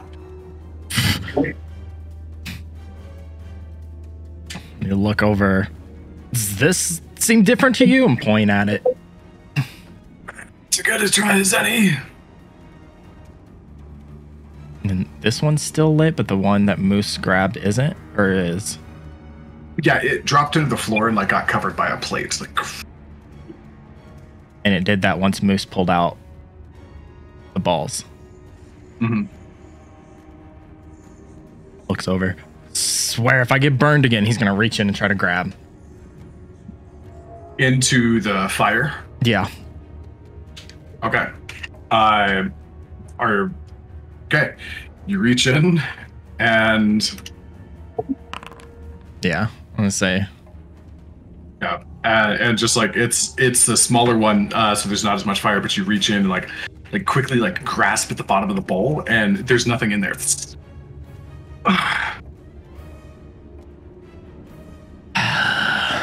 You take 3 points of fire damage. I was like, please tell me that's not a ridiculous amount. Fire bad. Pretty look back at him.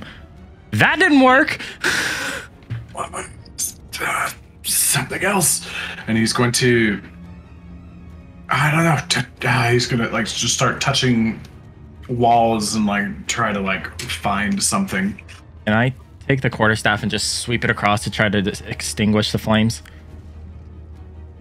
I don't know if it's possible with that. At this point, that's basically your turn. Okay. Is to like have that conversation, find it, and Maligu like starts. He's gonna use his turn to just in the help action. He's gonna put his hands, and on that blank space, he reaches his hand. He touches that blank space. His hand actually like passes through. Like it's an illusionary barrier. And he pulls out something. And he turns it over and shows it to you.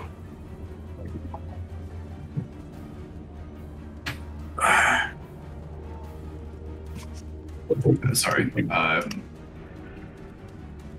had the right thing, and it reads bottled breath. It's a potion with a looks like a swirling amount of air in there, and it like sucks away into like nothingness and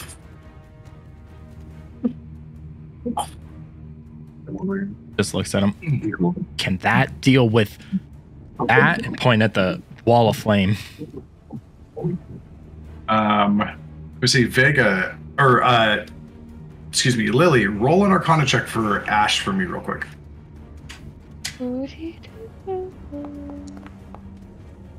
Oh, no. 23.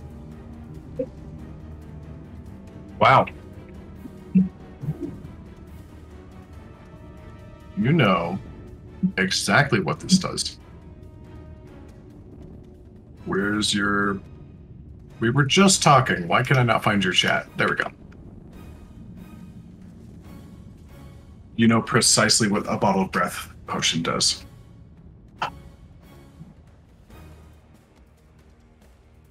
I need a...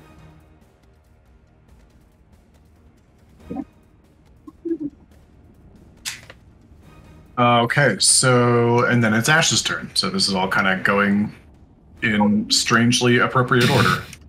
All right. Well, I drink it and blow it out at the fire. Okay, so Ash just reaches down, like pops it,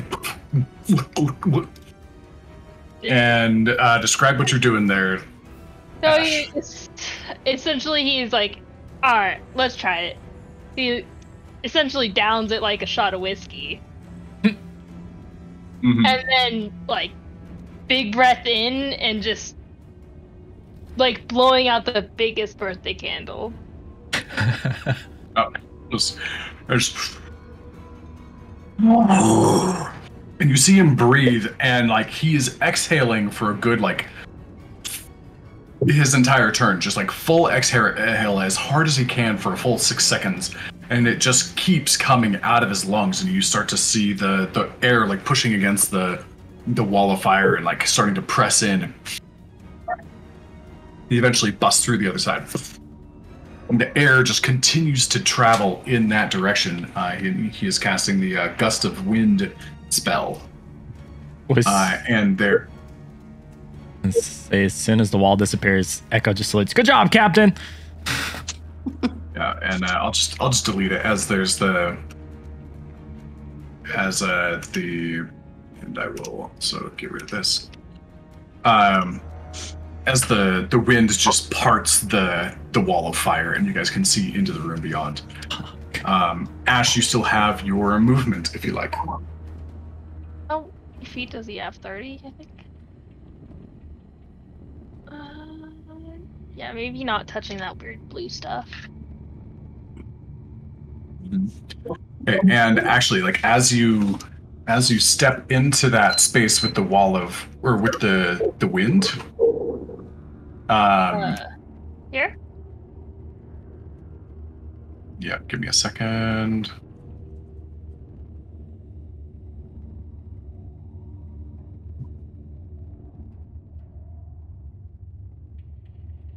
Oh. Oops, that was so very wrong.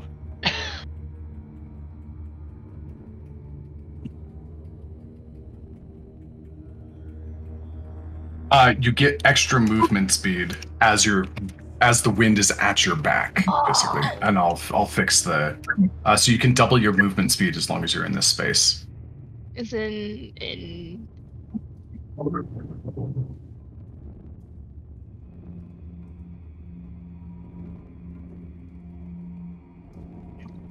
what is this? There you go.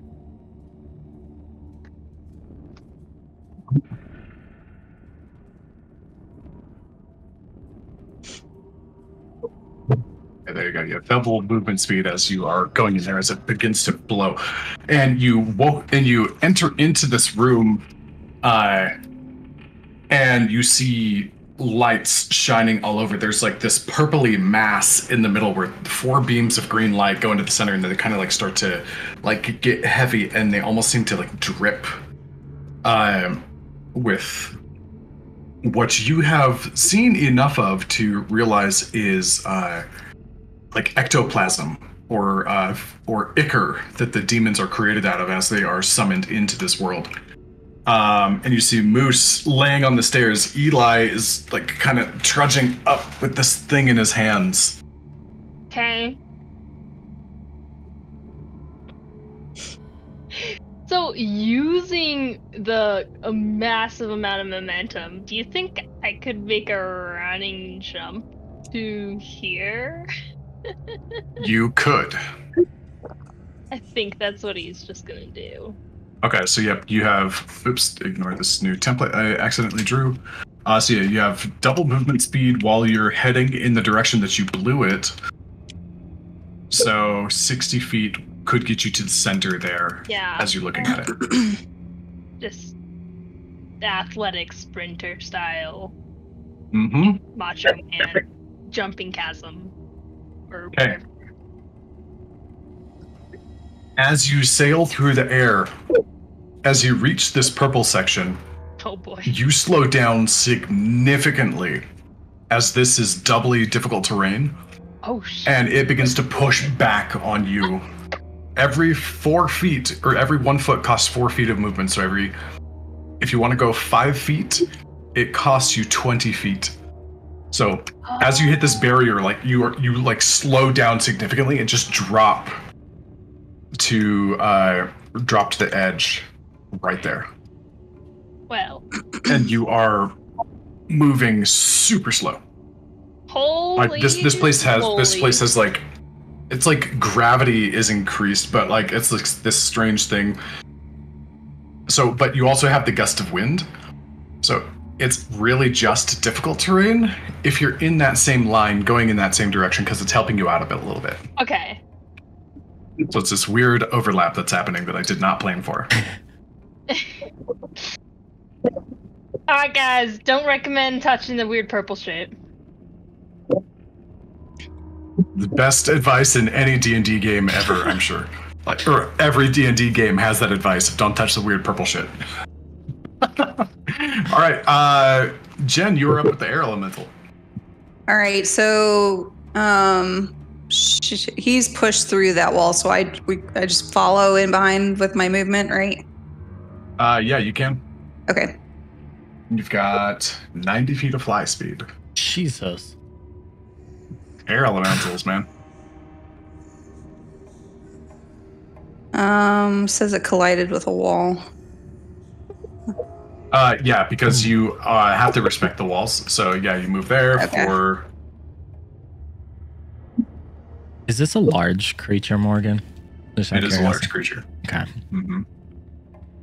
Okay, All that would right. be 40. That'd be 55 of your movement, but you have double your movement right now. So as long as you're in that space, so you've got. Oh, how much did you use up? You used 15 feet to get in there, and then 45 feet to get to where you are now. So that would have only cost you 20 feet. So you have. I can do math, guys. I think you have 35 feet of movement left. All right. The wind elemental was very impressed with that blow, Ash. So he kind of looks with his little smudgy elemental wind face and says, "That was impressive." In a language that Ash does not understand. But if anybody speaks Aran or Primordial, they know. So you've got 35 feet of movement left. If you're in this barrier, you have half speed, so you've really got 15 feet of movement left. Okay, so on either side of us is that rock wall, or is this empty space that we still need to discover? I know that there's the weird purple shit that we're not supposed to touch, but it seemed like he had gotten to it like through a tunnel and like was in a space, I guess. Now you can see the full side of the room. So like the walls on the room are what you can see. You don't have to go through the tunnel, or you don't have to go through the wind tunnel or in the purple stuff. Okay. So I guess just looks into what is on the other side of that barrier he just broke through. What do you mean? What barrier? Isn't that what just happened? He blew through like a wall or something right here? He blew through a wall of fire, Okay. which revealed the rest of the room. Okay, so through that barrier and then reveal or like start looking around what's in the next room? Yeah, you can. You are. So, do you have proper vision? Can you see the room? No, it's just a green line and that's it. Okay, that is strange in that case. There's like a little tiny sliver, like right here. Oh, that's because you're selected on Vega. Is that true? Or can you deselect Vega? I don't have her selected. I have the wind elemental selected. Oh, there we go.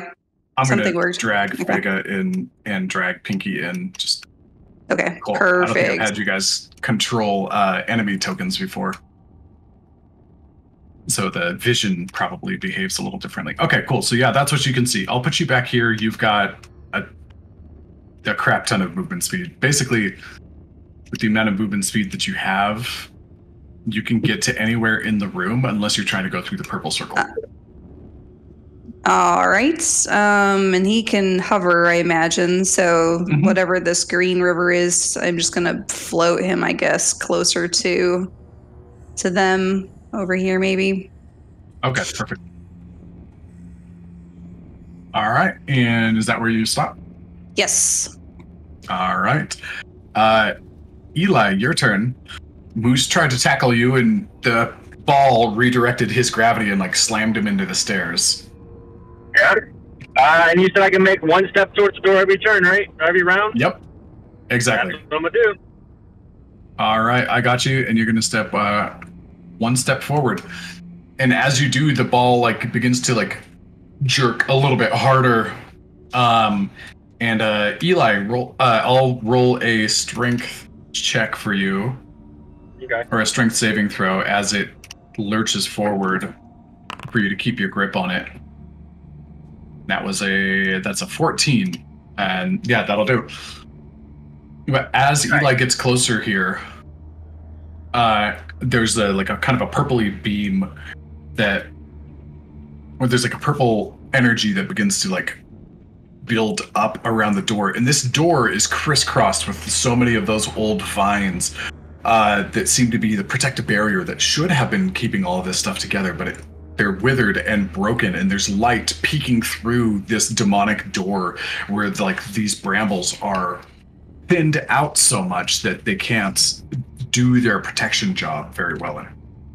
And as it gets closer and that energy comes forward, one of those branches breaks off and sucks into the ball that Eli is holding and rips away kind of a chunk, almost like ripping a piece of newspaper off of a window and flooding the room with light a little bit. There's a significant amount more that begins to show up. And as it does, that light kind of flows into the ball and then points into the center of the purple circle as well, kind of like a ricochet, like. And there's a kind of like a squirrely looking purple ripple in the middle that the green ripple turns purple and begins to open up. And I'm just gonna yell. Oh. Go ahead. I was just gonna say, but I have to turn off my phone for a second. But before the end of my turn, I just want to yell at me like, "You guys don't understand! I have to do this." Nice. And as that purple ripple opens up, you see two creatures come crawling out of it. They look like creepy goat people. Oh, these are the ones. These are familiar to a couple of you. Yep.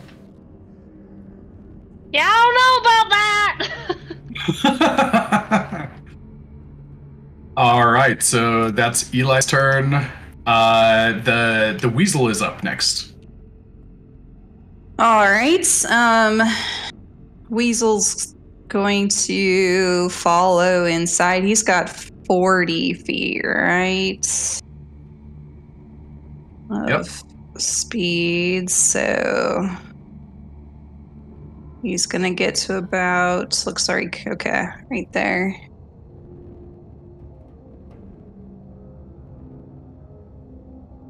And and that will so it takes him 15 feet to move, or 10 feet to move forward before he gets the bonus movement speed from the tunnel, or the wind tunnel. Okay.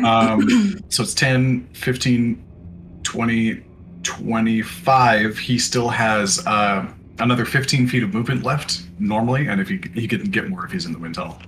Okay. Would he have the ability to leap over this part here, the green river thing? Yeah, so everything has a leap ability, and it is determined by their strength.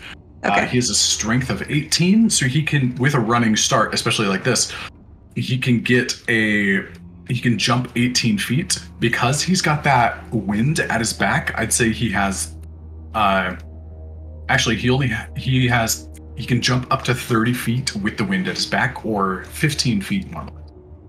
All right. Your choice. I'm going to And that purple circle is like a gravity zone, and it is forcing. It's like a quarter movement, so it's really hard to move through there. And Ash mentioned that. Okay. So he's gonna dodge over here to the right, and then kind of take a leap and head over there next to the wind elemental on the outer edge of that purple circle. Okay, perfect.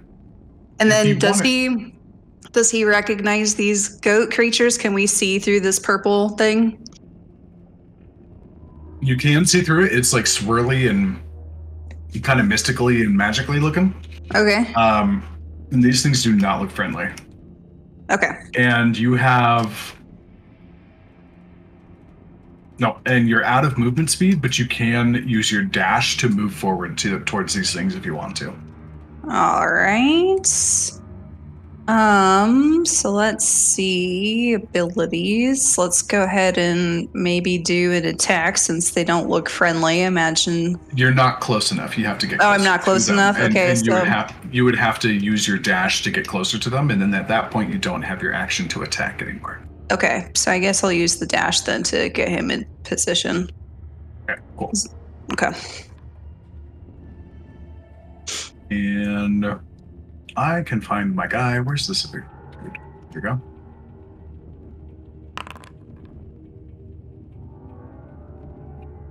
Okay, and that's the end of the initiative.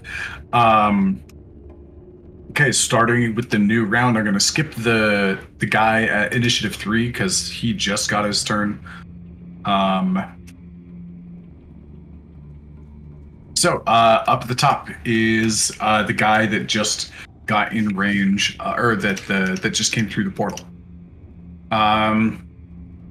Okay, he's going to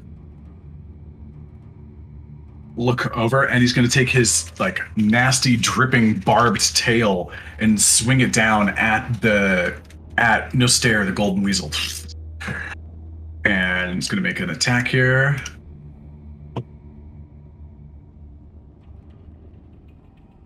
Oh, come on.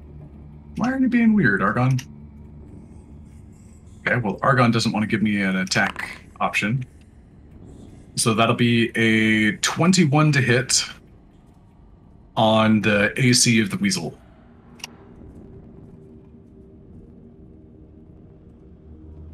Jen, does that hit? Sorry. Okay, so what does that mean then? Do I try to evade it?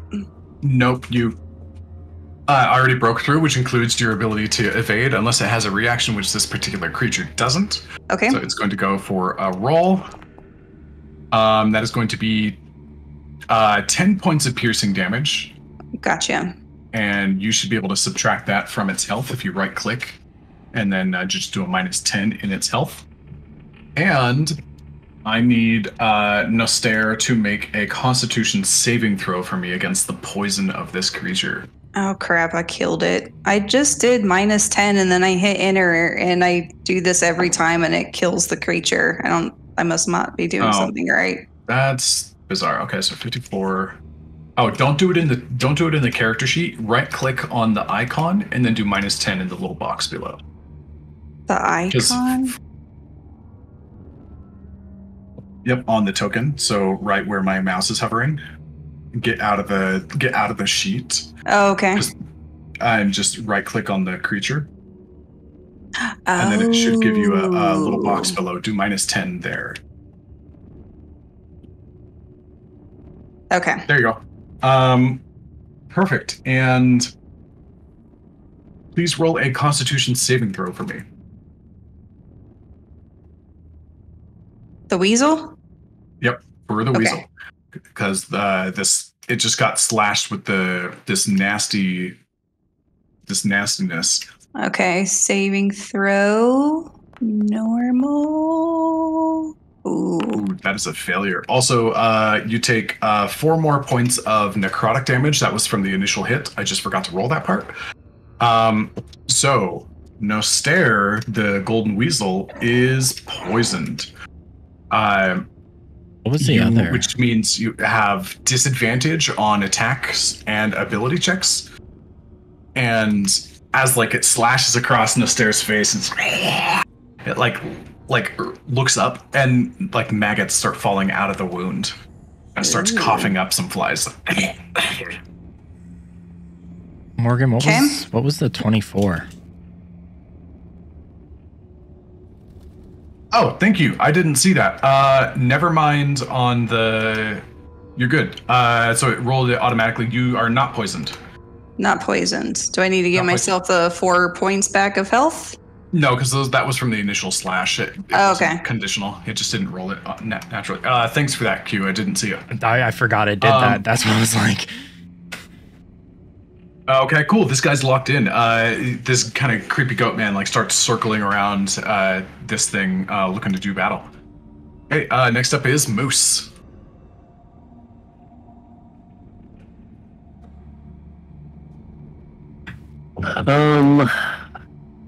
Man, I've been really debating whether or not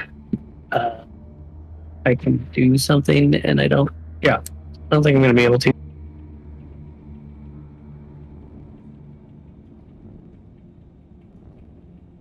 I'll just stand up and dust myself off here a little bit after having been slammed into the stairs, and I'm going to take a running tackle at Eli. Okay, gotcha.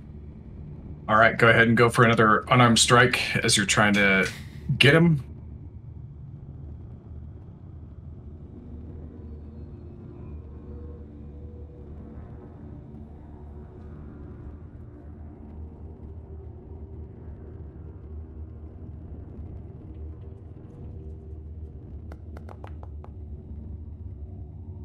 Wow. All right, a 24. So you run up and you like shoulder check the back of Eli's knees, and so you fall kind of like on your belly. He falls on his back onto your back, and the both of you are prone. No movement speed. So unless Eli will have to spend his turn like breaking the grapple, or in order to move next turn. Okay, Moose, that was your movement. That was your action. Anything else for you? Nope. That's it. Okay, gotcha. Let me see. Echo is up next. The way is open.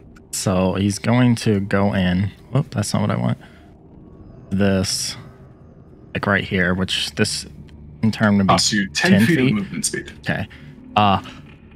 Right. Purple shit, bad. Morgan, question for you. Is there a path that Echo could see that he could jump across that's not rely on his strength, basically? There are little floating bobbing islands.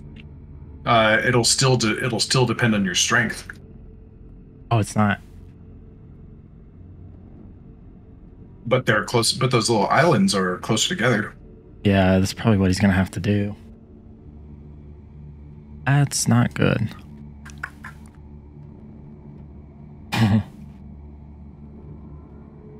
Okay, so instead he's gonna do this. So I 10, so he's got 40. He's gonna go right here. Look over at the two of them up there. I'm guessing that's Eli. Eli, why don't you just take a little break, and he's gonna cast Sleep. Okay, go for it. And I'm sorry if this hits you, Moose. Where is it?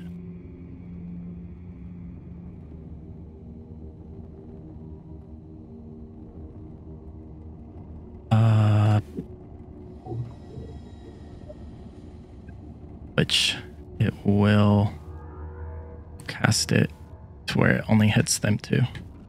Yep. Do not hit damage. Move it away and then hit damage, because if you hit damage, it'll actually think it's damaged, because Foundry doesn't know how to work with sleep. Oh, so move it and then. Yeah. So I have to target these two still, right? Don't target them. Don't? Okay. Yeah. No. Boom. Okay, so 21 points of health to make him fall asleep. That does not make me fall asleep. That's what I was afraid of. Mike, why not? I was at 30 last time I checked. I see you at 20. Yeah, I was at 30 last time whenever I left the room, unless damage happened to me and whenever I got up just now, I was at 30. Okay. Gotcha.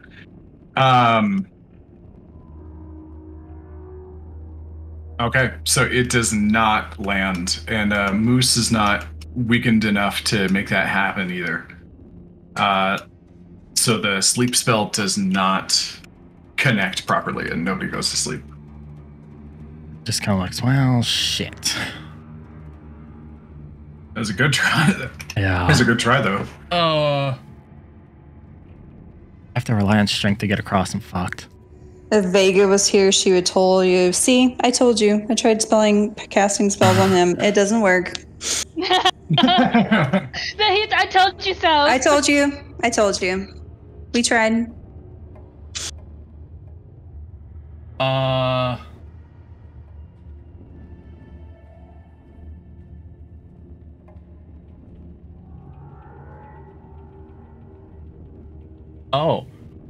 Okay, here's a question for you, Morgan. Step of the wind doubles my jump. Yes, it does. Will that help me clear this? Yes, but you have to have the movement speed left in order to make that distance. And the distance. So how much movement speed have you used at this point? It was 10. It's here. So, yep. It's here. There it goes. 10, 15, and then, feet. Yep, so how much do you have? 50. 50? Okay, yep. So you do have the movement speed to make that jump. If you use Step of the Wind to... Just enough to get across? Yep. Okay, yep. I'll blow a key point and Step of the Wind to get across. Okay, gotcha. And I don't Does know that give you additional movement speed too? You can use sorry, I'm getting used to this. Oh, key point to disengage or dash as a bonus action on your turn, and your jump distance is doubled for that turn. Okay. So I would just then dash, since there's a bonus action with Step of the Wind, jump across. Which then I'd have double my movement, right? Since I'm dashing. Yep. So I could get... Oh, God. Give me the med. I keep clicking the wrong stuff. We'll get right next to these two. Okay, sounds good. And then... Alrighty. That'll be it. Okay. Malegio's turn. He's going to go. He gets... How much movement speed does he have? 30. He's gonna cast Fly on himself. And now he gets 60 feet of movement speed. Oh, wait a minute. Nope, he's not gonna do that because that would...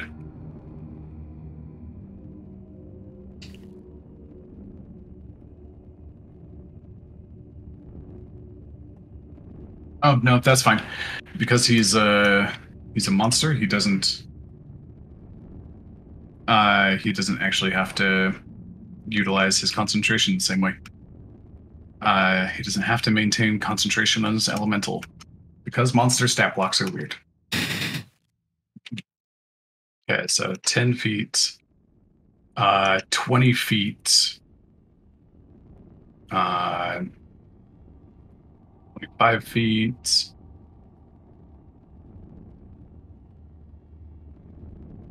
45 feet, and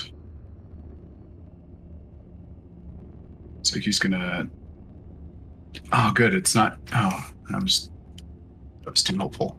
Okay, so he's gonna fly over here, and he is like readying himself for his next turn, and.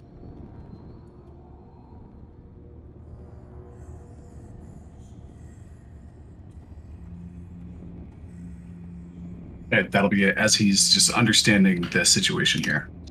Ash is up, followed by the elemental.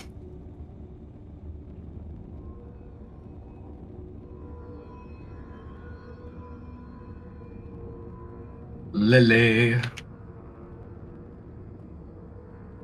See. Yeah, I don't know.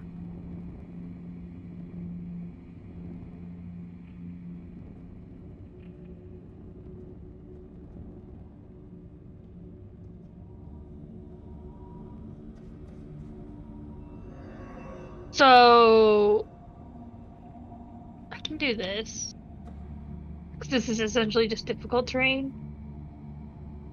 It is quadruple terrain, so it takes every one square. It takes. But inside the. Oh, yeah, you're correct.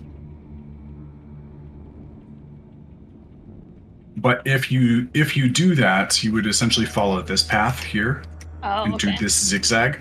You would get an attack of opportunity from the goat on the left. Okay. Just letting you know. Can I punch him as I go along? Absolutely. Just run by and Smack reminder. him in the face.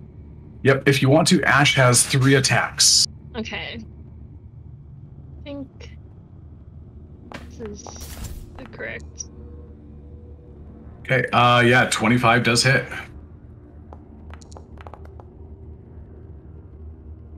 Okay. 6 points of thunder damage. I actually don't know what his thunder gauntlets do. They do that. They and if he tries to attack anybody else, it causes disadvantage on the attacks. I see. Yeah, I actually do. I will take that attack just because I don't want to be flanked forever.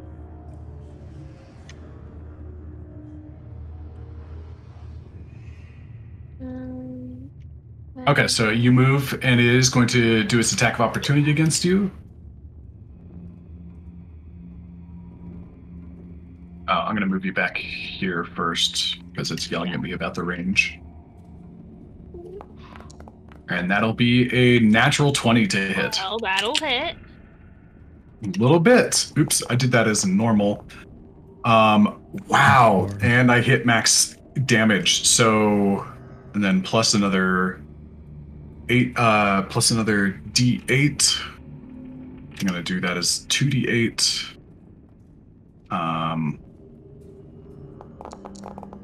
Okay. Wow. Tons of damage coming in. Okay, my first d12 I got max damage. My second d12 I got a 10, and then I got a 5 and a 3. So total from where Ash was, that would be 14 points plus 10 points plus 8 points. So that is 32 points of damage. Jesus Christ. Yeah, I think Ash was at full. Yeah. So I'll set him at full and then minus 32. Is the 2d8... What type? Was it poison, wasn't it? No, it's necrotic. Necrotic. Okay. Mm-hmm. Yeah, so what? 32? 32 damage, yep. And I don't see Ash's Constitution save, so please give him a Constitution save against the poisoned effect. So I believe he has advantage on this roll. So actually just roll it straight. I was going to give him disadvantage because it was a natural 20. But since he's a robot, he has advantage. Yeah. So, oof. Okay, Ash gets hit really hard and does manage to be poisoned by this guy. And he gets the bug treatment. Some worms start to fall It's all out of his coming mouth. back to me. The gross night crawlers. Alright. And Okay, so he's got 2 more attacks if he wants to. Yeah. These are just normal though, correct? That is correct. That that one against the second guy, that would be an advantage. You do hit him, but see if you get a crit.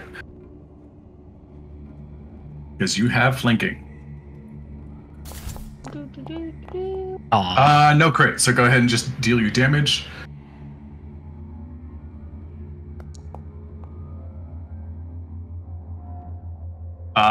Okay, 13 points of damage. Nice. And that guy is targeted as well.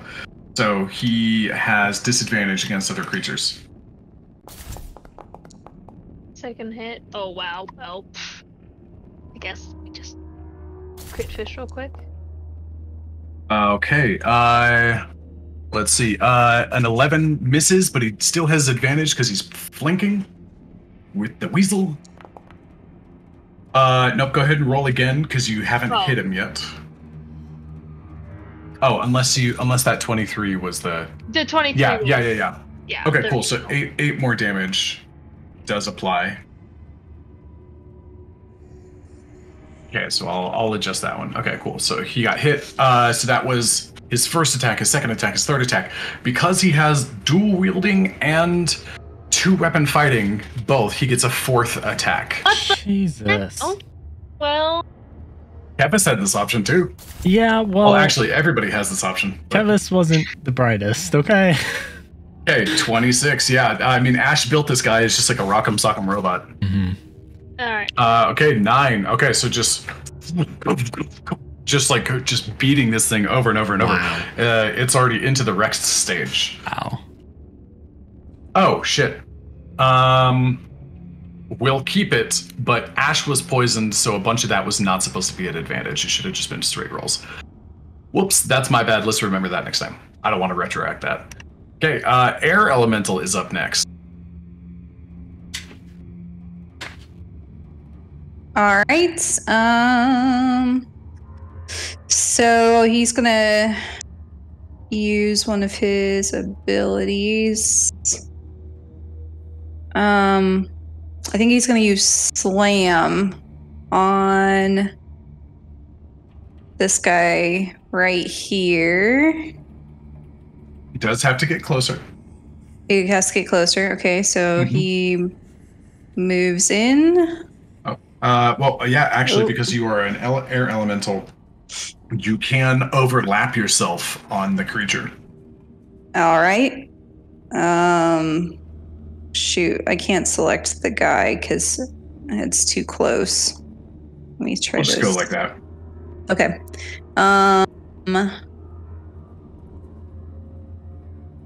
Targeted, and then I use this.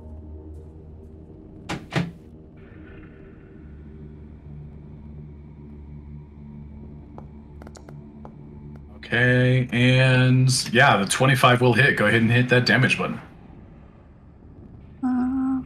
Damage. It should be in the chat. All right, 10 points of bludgeoning damage comes in and just hits him again across the face, just kind of like knocking his jaw loose, and he just and like cricks his head back. It looks like some of the muscles are torn. He has to hold his head up with his hand. It's looking pretty rough. And you do have one more attack because the elemental gets 2 attacks with its slam. Oh, okay. Let's see what else I got in this. What is, does Whirlwind do any damage, or does it just lift things? It can do damage, but you have to use your entire action for it. So since you've already committed to 1 slam attack, you can't do the Whirlwind this time. Okay, You could do it gotcha. next time. Mhm. All right, so then I could just do another slam attack, I guess? Absolutely. Okay.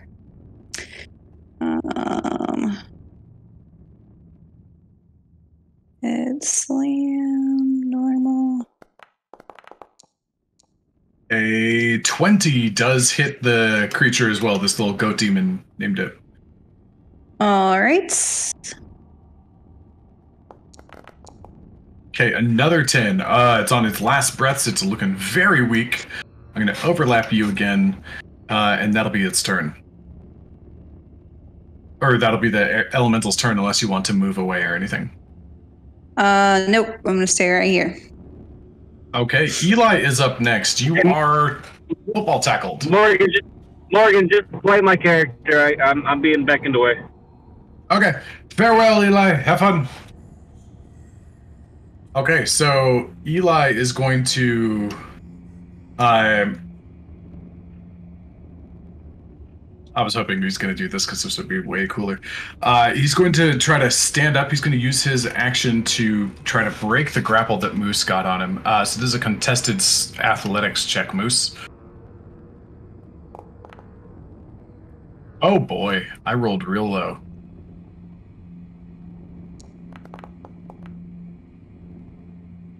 Okay, no dice. Moose, you've still got him. You've still got him around the legs, and he's not really in a good position to, like, get up and move. And it's just like, Moose, get off me! I have to... It's so close! I don't think we want you to do it. No. You're not the boss of me! Echo is so confused. Alrighty, that'll be his turn. Nostare, the weasel's turn. I'm gonna move the air elemental just to make targeting easier.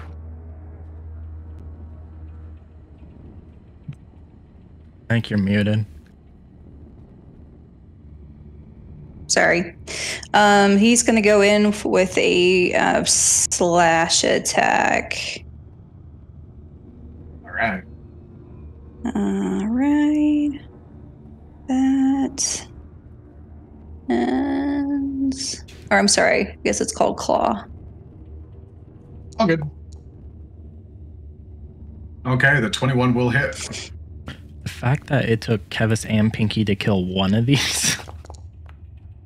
Mm-hmm. All right, and that'll do it.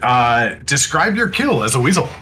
All right, so he's got 8 of those limbs, and he just kind of just latches on. You know, when you see the cats on legs, if you've ever had a cat, and they try to do like the, he just does that with all 8 legs and just starts tearing into it. Yep. It just becomes a pile of like bloody, gooey black ichor on the ground and starts to fade. And it is dead. Okay, Nostare, your multi-attack, you still have 1 more claw attack and 1 more bite attack as well. All right, so let's see.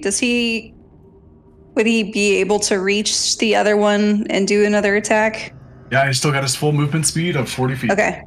So he's going to move over here, and he's going to do another similar attack on this guy. He's a weasel, so they're already kind of like, you know, furious creatures. Oh, yeah. All right, and claw. Yeah, this is the battle that's happening right now. The animal kingdom. Okay, 21 hits.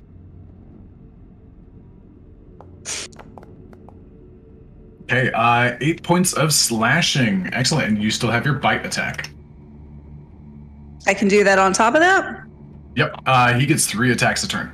Oh, sweet. All right. Then he's also going to go in for a bite.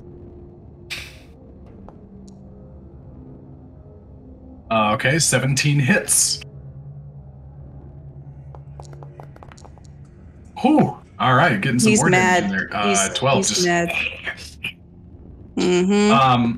Also, creatures within 10 feet of this weasel are impressed by his essentially battle prowess.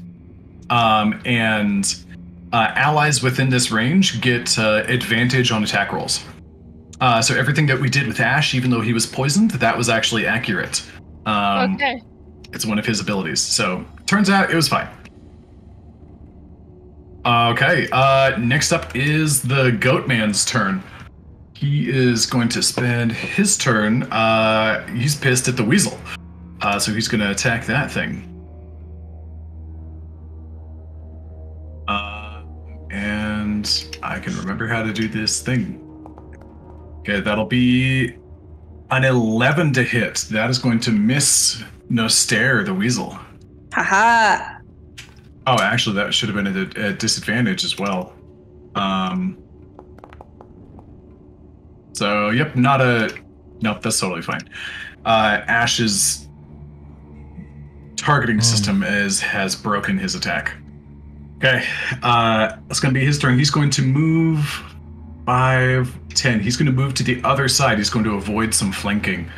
And he's on the other side of the weasel.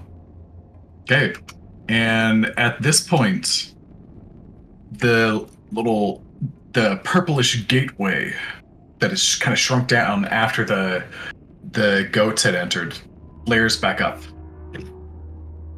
And out pour several abyssal chickens. Not again. Yes. Oh my gosh. I personally love abyssal chickens. I think they are adorable. They are the cutest thing that has ever existed. They've got these little. Oh, they're cute. I love them. I hope these things fly. I want these things to go fly. Right. Okay. And let me see. I have to move some things around because there's some overlapping tokens. Where's my last chicken? Is it under Ash? It's under Ash. There we go. I'll move it into a different space. Where is it? Oh. There we go. 5 abyssal chickens pour out of this space. And I'm going to roll initiative on all of them, and they get their turn at the top of the next round. Like, Okay, so, yay, I got to start with an abyssal chicken. Woohoo! abyssal chickens are just great, man. I freaking love them. This guy is going to attack the wind. Because that sounds awesome to me. Because abyssal chickens and wind and the air are such great enemies. Okay, it is going for a bite attack here. Oh no, that's gonna be terrible. Yep, that's a 7. That'll miss. The next attack is with its claws. Ha! Wow, I'm really awful. No double digits for me. Really, this chicken is just like spazzing around near this air elemental. The air elemental just gently moves out of the way. All right, that was my turn. Moose, you're up. You're grappling Eli. I don't know how movement works when we're grappled. Are we both at 0 right now? My goal is to drag him the opposite direction now, like down these stairs. You can move him for half your movement speed.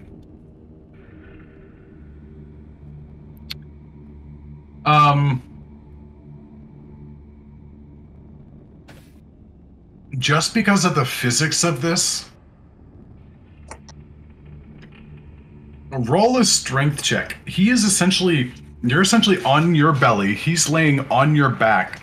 You have his legs on your shoulder. So this would essentially be like, you have to like tuck your legs and stand up with Eli's weight. So he's like potato sacking behind you. So there is a strength DC to make this happen so you can start moving again. Or if you want to describe it a different way, I can change the situation. Just snowball. Sounds good. Stairs. I like this idea of like Moose carrying around Eli and he's like upside down. He's like, let me go!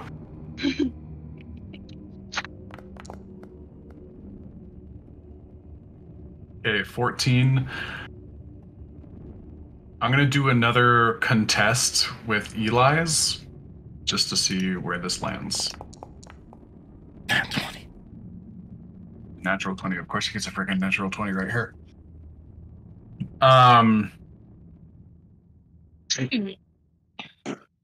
Yeah. So as you start to get up, Eli's gonna like arch his back and put all of his weight into his head, which is like in your like middle back, and it ruins your center of gravity, and you are not able to get up. The stalemate just kind of continues. This image. Bill's having flashbacks to the carnival where Eli God. lost a wrestling contest with another goblin. It's just watching this happen. Yeah, Echo's just like, what? What is this? Okay. Oh my god. Next up, my army of chickens. Okay, this one's going to attack. It's going to attack the weasel.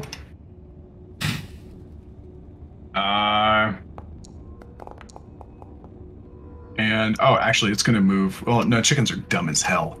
The bite does not go through. It is not smart enough to realize it should go for flanking. Nope and nope. So absolutely nothing happens from that one. It's just like biting into Noster's fur and like can't actually capture it at all. He's a slinky, so he's fast. Yep. This one is going to attack Ash. And I remember Ash got kind of wrecked by chickens last time. Oh my god. And the pattern continues. Oh, Get the heck off!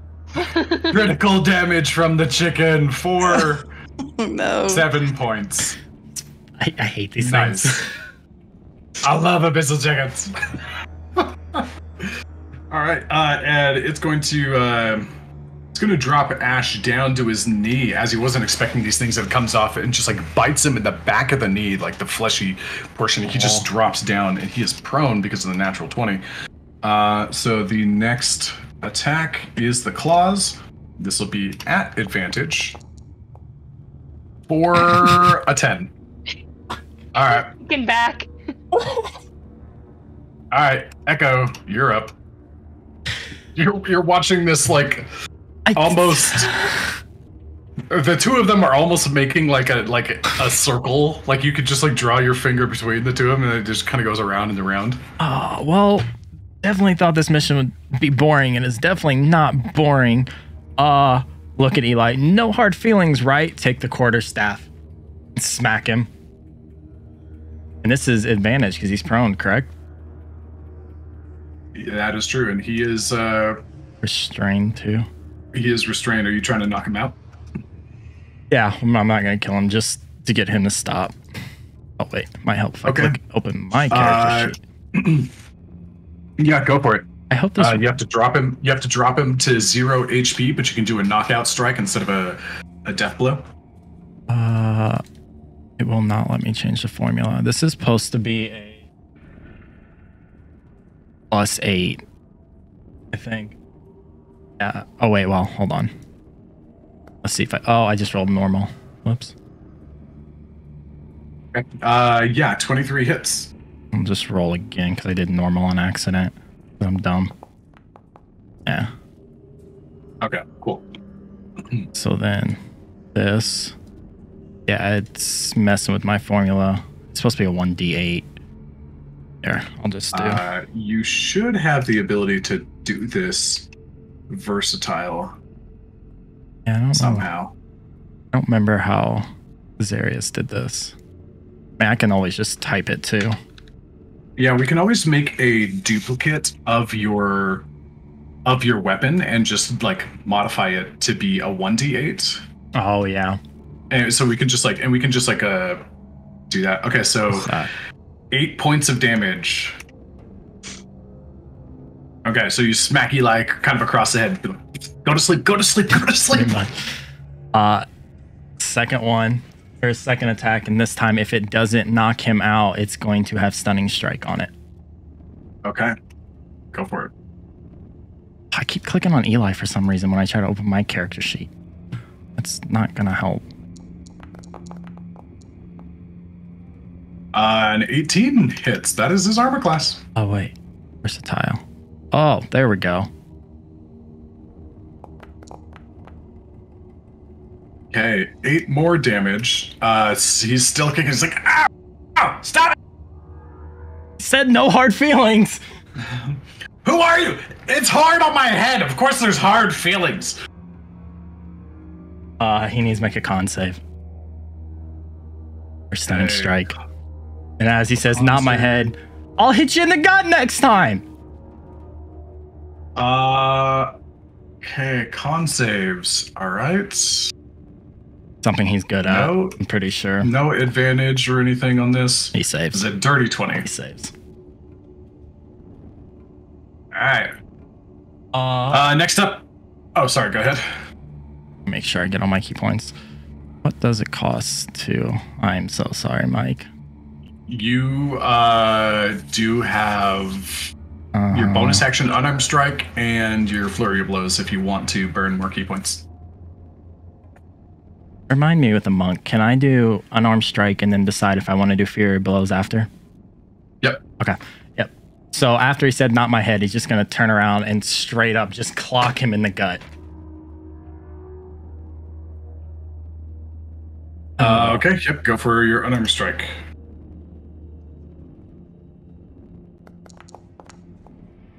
Oh. No dice. And you go for hitting him in the gut. You're like, you can't get through my keys. Looks down. Why are you wearing keys? Fury blows. Don't use your key points on my key armor. Haha. I don't think Eli would have ever actually said that, but there you go. There's the pun that I saw. Okay, roll your strike. It's just another unarmed, right? Yep. Okay. Jeez.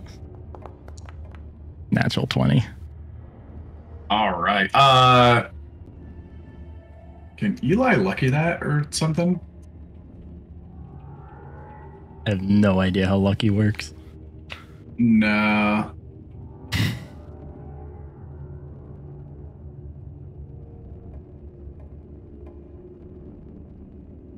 Okay. Yeah, go ahead and roll your strike or roll your damage. And this time, like when he says his keys, and I was like, how about this? And just straight up all strength down into his gut. Okay. Yeah, you do. 14 was exactly the HP that he had. Wow. So you come down and Eli's and he lets go of the orb and like falls down. Looks over at Moose. Sorry, but he's easy to carry away now. Yeah, he'll probably be fine. Looks over. I can take care of that later. Let's deal with this. Hey, my next abyssal chicken is going to attack the. Is going to turn around, see the ashes on the ground. Easy pickings. He's going to go for a bite attack at advantage because he's prone. Lily, this is your next character, Abyssal Chicken. Okay. I love abyssal chickens. I truly love them. They're the greatest. Hey, I got a hit. That will, on the claw, that'll actually go through for a 23 for 3 points of slashing damage. Suffer. Witness me. Like, abyssal chickens are cute. And if you, like, look at their abilities and, like, the fact that they can, like, kind of, like, flap. Really Yeah, cute. I love when they fantastic. fly and then they just straight up fall. Yep. Okay, Malegio is going to go, and he's going to look at this and he's like, let's clean out the pests, shall we? He's going to use Arcane Burst. He's going to make 3 ranged attacks on the chickens. Let me see. Here's the first one. Goes through for... Yep, that'll hit. Some normal damage. Well, Gonna nuke the first one. He's going to miss the second one. What? Yep, I rolled a 2. what are the AC on these things that he missed that? The AC is actually decent because they're kind of small. All this and small, fast. yeah. Okay, and then the second one hits, and the damage. Yeah, so 2 of them. He just 2 of them just. And they are DED dead. Remind me not to piss him off. It's a 3d10. Mhm. Yeah, it is 3d10 plus 3. Okay, Captain Ash is up next. Well, Malega is going to use his fly speed to come over here and just land down here as well. Okay, so now it's Ash's turn. And just out of He's go ahead. I was gonna say, just out of curiosity, could Echo just kind of like motion to him to like at the orb, just showing him it's yeah. right there. Absolutely. gonna get up and start hitting some chickens. Okay. It's going to get up from being prone, no longer prone. Is these at normal now? Say what? Sorry. So he's poisoned, Yes. but there's an aura. Yes. So you, as long as you're in this kind of this aura that's around, if you're within 10 feet of the weasel, you have advantage. Okay.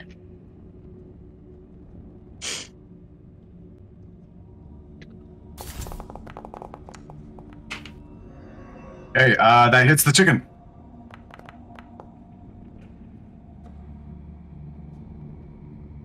Chickens And are the damage. resilient. Okay. Yep. 13 hits. That's the armor class. Oh. Well. Splat. Okay, there's one. Okay, that chicken dies. Bye-bye, chicken. Two more attacks. If. Oh well, it would help if I had something selected, I guess. Whatever that total is, that hits for sure.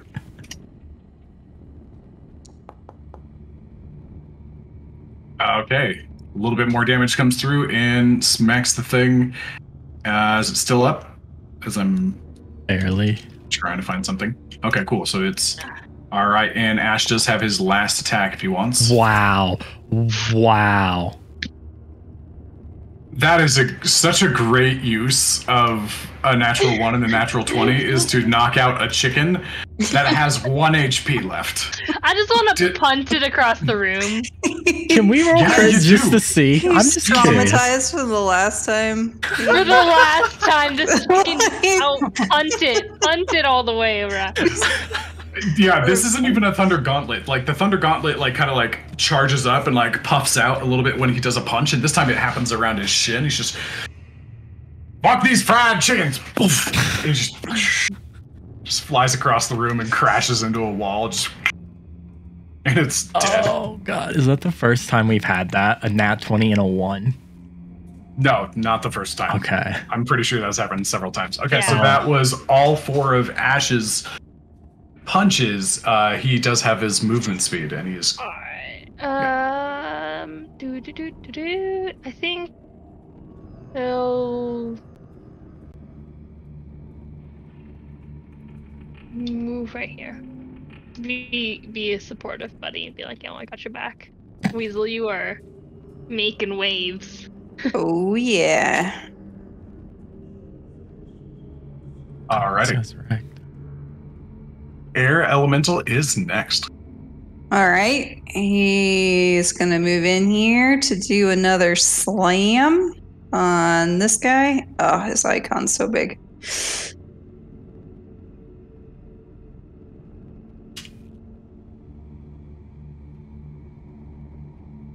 Oh.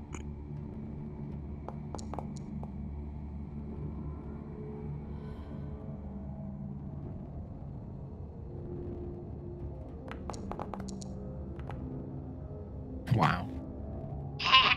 Get damage. Hello. Morgan, you're muted. The big old condensed air just kind of haymakers down and just like clocks him right across the head, breaking off both of his horns, kind of in one really short, one a little bit longer. Just... Mm-hmm. Almost And down. he's got another attack, so he's just gonna keep on doing that haymaking slam motion. He's all happy about those horns breaking off. Mm-hmm. And Oh, that was almost a natural 1. The 21 does hit. Oh, Oh my god. All right, and that thing is down as well. I'm glad it's on our side. I know, right? Yeah, right. Hey, Eli is up, and I'm gonna give him 3. Just like if he was like doing death saves, I'm gonna give him 3 chances to get a natural 20 and come back. So, this is just a straight 20 roll. Oh, still sleeping. My heart kind of skipped a beat for just a split second there. I was like, oh, we're gonna have to punch him back. I don't want to punch him again. Wakes Hey, up. Weasel. No Stare is up next. All right. He's going after that. He's going after that chicken. God. Getting him some lunch. Yep. It's like a field chicken. mouse versus a tiger. I love this. Like 3 of the biggest people here are just bullying this chicken. Can you imagine the perspective of this chicken, like looking up, seeing an air elemental, Jax or Ash, and this giant weasel? Chicken just jumps off. Mm-hmm. The chicken's just like, nope, I'm out. Just takes its own claw and just, I'm out. All right, yeah, the chicken is out of there. Just evaporates back into Icar. Okay, Nostare does have his movement speed and whatnot. So he looks over and he sees that they have him knocked out, and he refers to his little lizard friend over there that he's partnered up with and says, so what's the plan? Are we moving him out of here? Because he talks, right? The weasel talks? Or no? He can't understand it, I don't think. Oh, that's right. Kevis was using his ability before to talk to him. That's right. He just comes over. Yeah, he just comes over then, and I guess gets away from this purple crap. And yeah, he can. He's got enough movement speed for that. Yeah, comes and checks to see what's going on up here, and that's it. I don't see any chickens left. Okay. All right. At the end of that turn, the portal is going to open up one more time. And Ash, please make a strength saving throw for me. As the water just like the portal opens up and it is just like a water wave that just washes straight over you. Strength saving throw. At disadvantage because you're poisoned.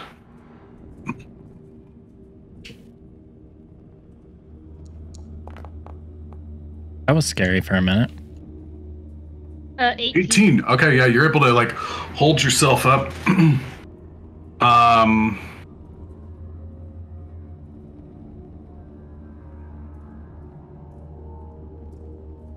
Oh, hold up a sec.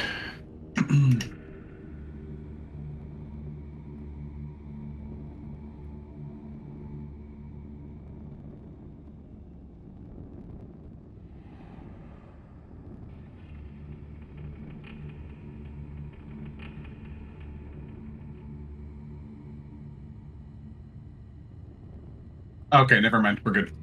I was just checking to see if it was something else. So technically, Ash is diseased right now, and when he is diseased, he has a poison effect on him. Okay, so the water comes through, and like he just like grits his ground and just pushes back, and he is not pushed back at all. But something like shifts over and like lands in the water into the river. Oh dear. Lovely. And it happens to be its turn. Love that. What? Guys! As this thing raises up, this scaly pink hooked sickle with these like kind of fishy / like feathery barbs that look sharp and just completely nasty. It's going to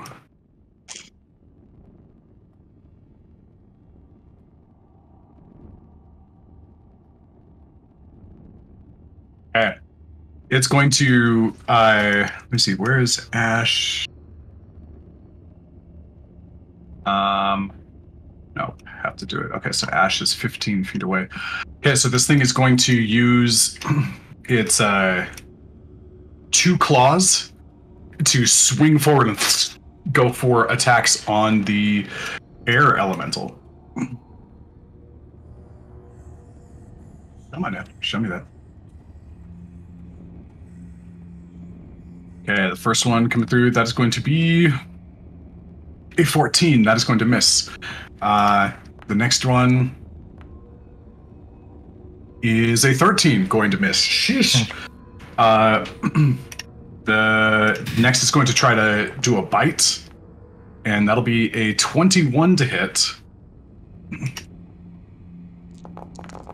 For... Wow. Wow, it rolled a 1, a 3. Yeah, that was really bad. Yeah, so that's a 18 points of piercing damage, and it's going to look over to Ash, and you see it kind of like gather up some of some of the water like flows up from the river and like kind of forms a ball in front of its mouth, and it shoots out like a pressurized water spout. And oh, what the heck happened to the air elemental? I'm not sure. I applied the 18 points and it disappears. Oh, you put it on the I already hit it with the damage. Oh, okay, gotcha. You put it on its height and it tucked it underneath the layer of the map. Oh, my bad. Oh. Sorry. Yep, all good. The funny things. Okay, so it's going to use its grasping spout ability against Ash. I need Ash to make a strength saving throw at disadvantage because he's poisoned. Get your grubby hands off. Or don't. Or don't. That is not going to fly. And that is going to be...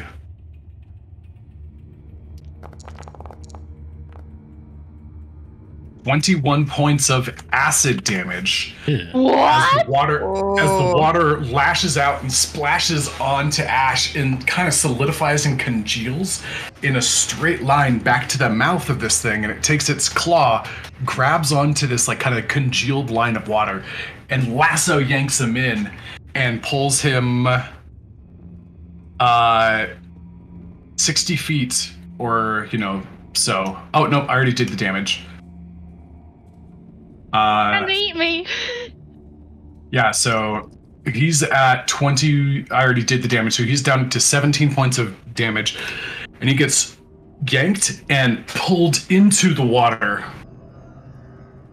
And now I need Ash to make a Constitution saving throw, as this thing has pulled it into the corrupted water around him. This thing has total control and territory over the water in this space. So, Ash, I need a Constitution saving throw. Is this like a... This is a poisoned effect, so this would be at advantage. So just normal, because I'm Oh yeah, so just normal. Wow. 24. Okay. You are immune to the foul water for 24 hours.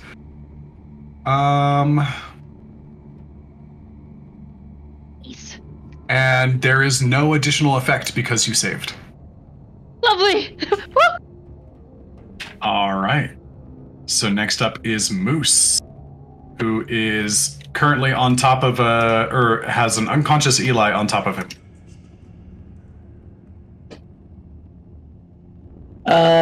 Yeah, I'm just gonna kind of shuffle side to side a little bit and roll him off of me and stand up. So I'll use... Lands kind of hard at one side of his face. Yeah, half my movement to get up, and then I'm gonna pick up the ball. Okay. Roll a strength check as you attempt to do so.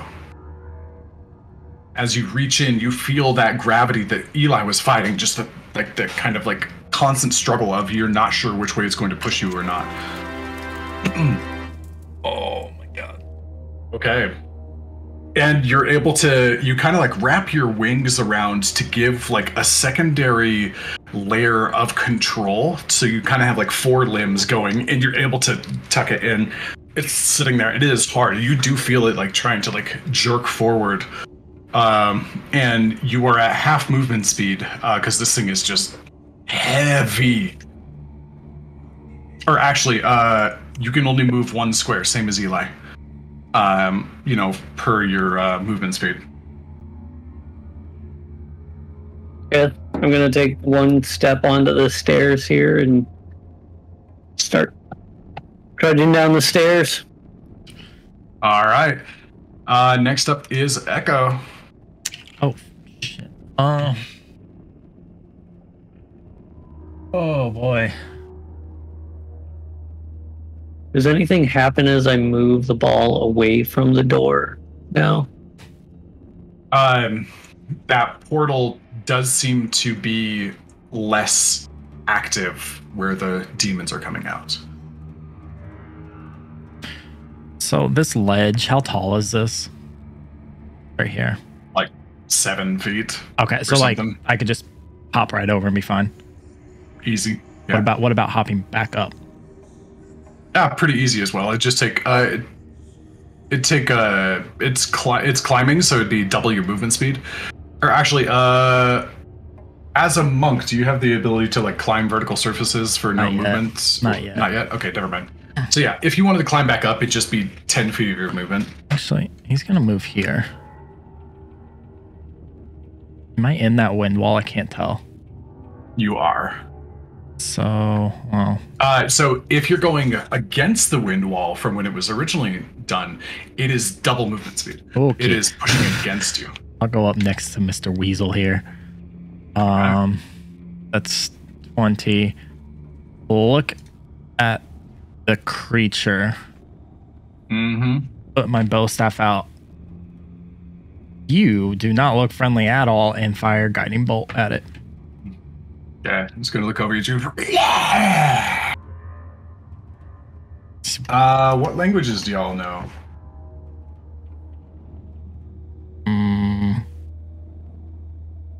Common. Abyssal, Celestial, Infernal. He knows Common and Elvish. Common, Elvish, I Dwarvish, and speak Undercommon. Weasel and Wind Elemental.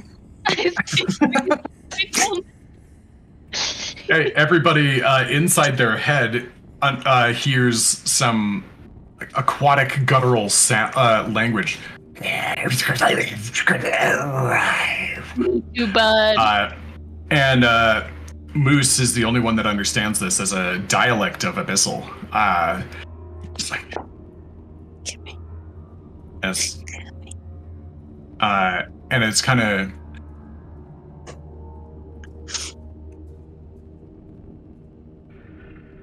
No, it's kind of shouting out. It's like, open the gates!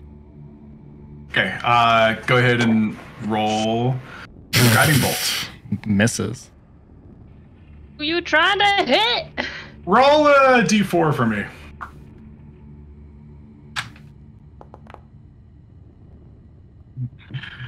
You come over here and you see this thing. You kind of like try to stop and you accidentally like slip on some dust and like kind of land on your side.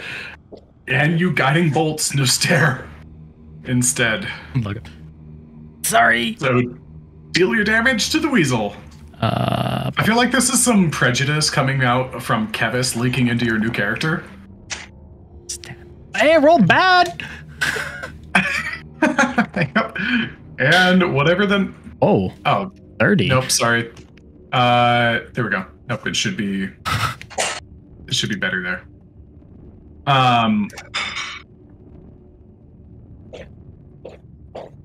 No. Okay, I think it had 40. And now it's down to 30. Okay, and it has advantage to be hit because it is glowing. Yeah, and just I'm sorry, and he's just gonna use the rest of his movement to get away from him. Yeah, it's just you hear Malegio. Stay, David. What he said. I'm going to do an animal handling check here to see if he can properly dissuade him to not. Nope. Oh. cannot. Nope. It's a wild animal, and it's an animal, and it is going to take an attack of opportunity against you as you run by. Does it count because of my feet? I hit something, and I move, which doesn't provoke opportunity for mobile. Does that apply to spells?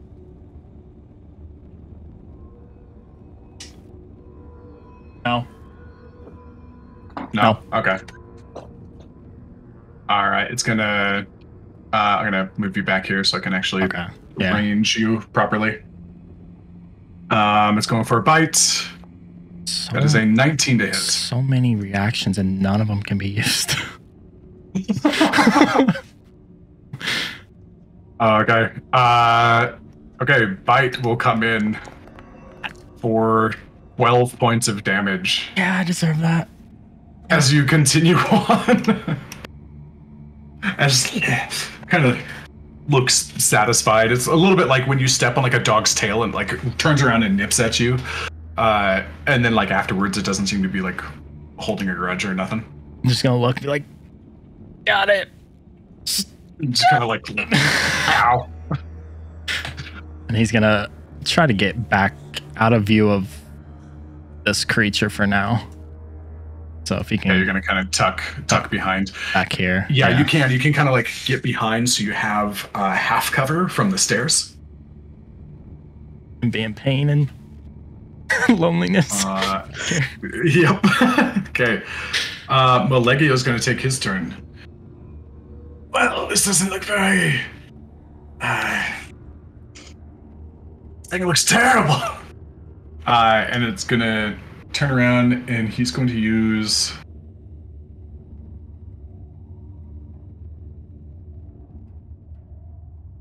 He's gonna hold out his hand. Little blue and red bead is going to swirl out and he's a cast Fireball.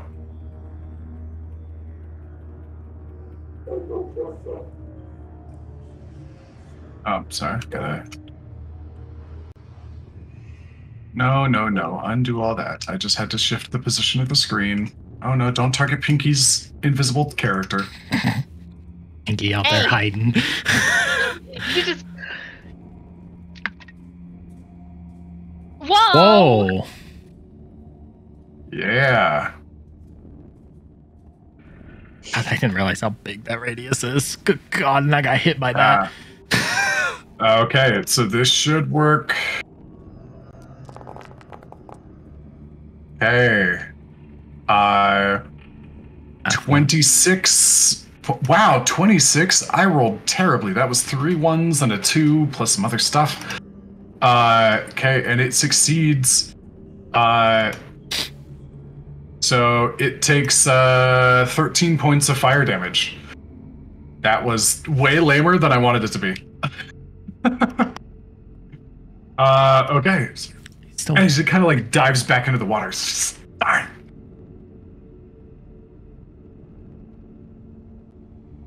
Okay. And that'll be his turn. Ash is up. Ash is in the water next to this thing.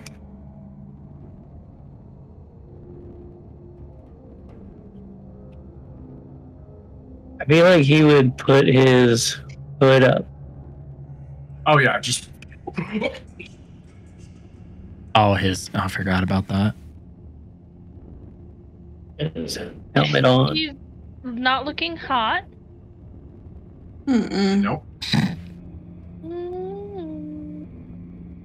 He does have spell slots, and he can upcast his healing abilities on himself if he needs to.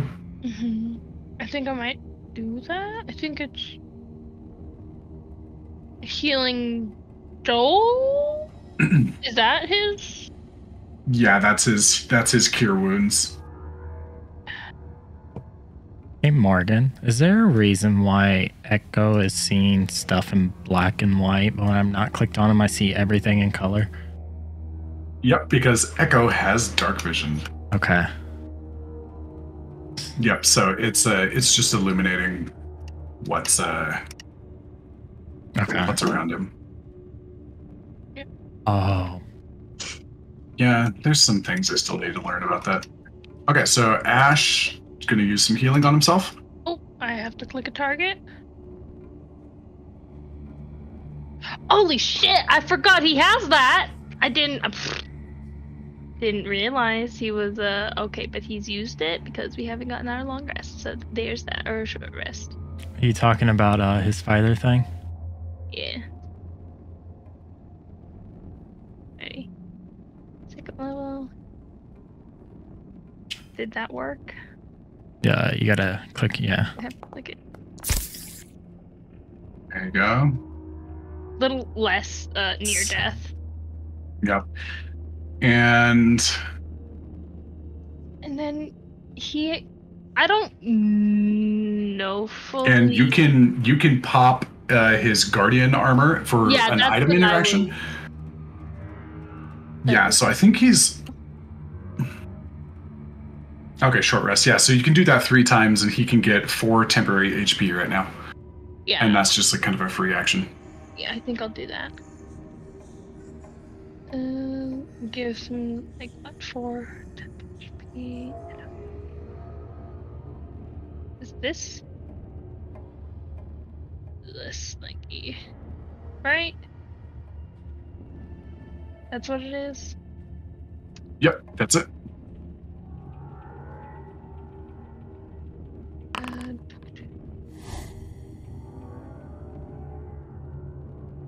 Alright. Okay. That's pretty cool. Alright, I think that is his turn. Okay.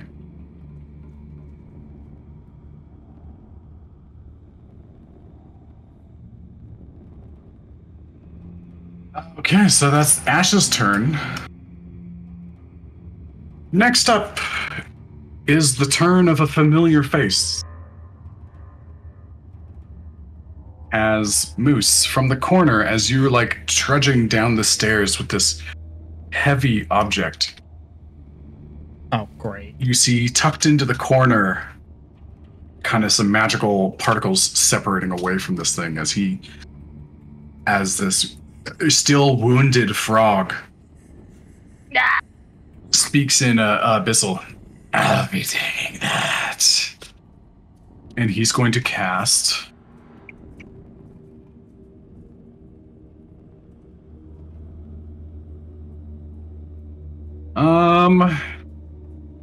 let's see here.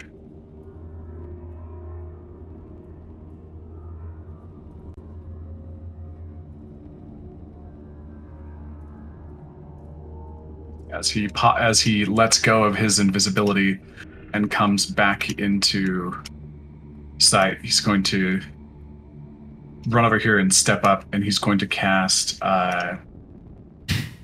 Fear in a 30-foot cone.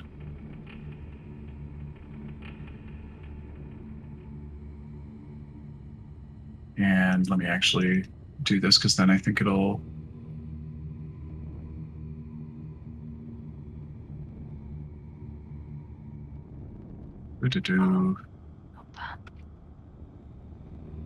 It'll take care of all of you, is what he's hoping for.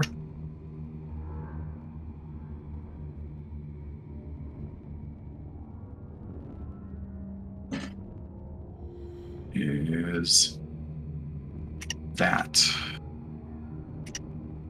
So apply active effects. Oh, no.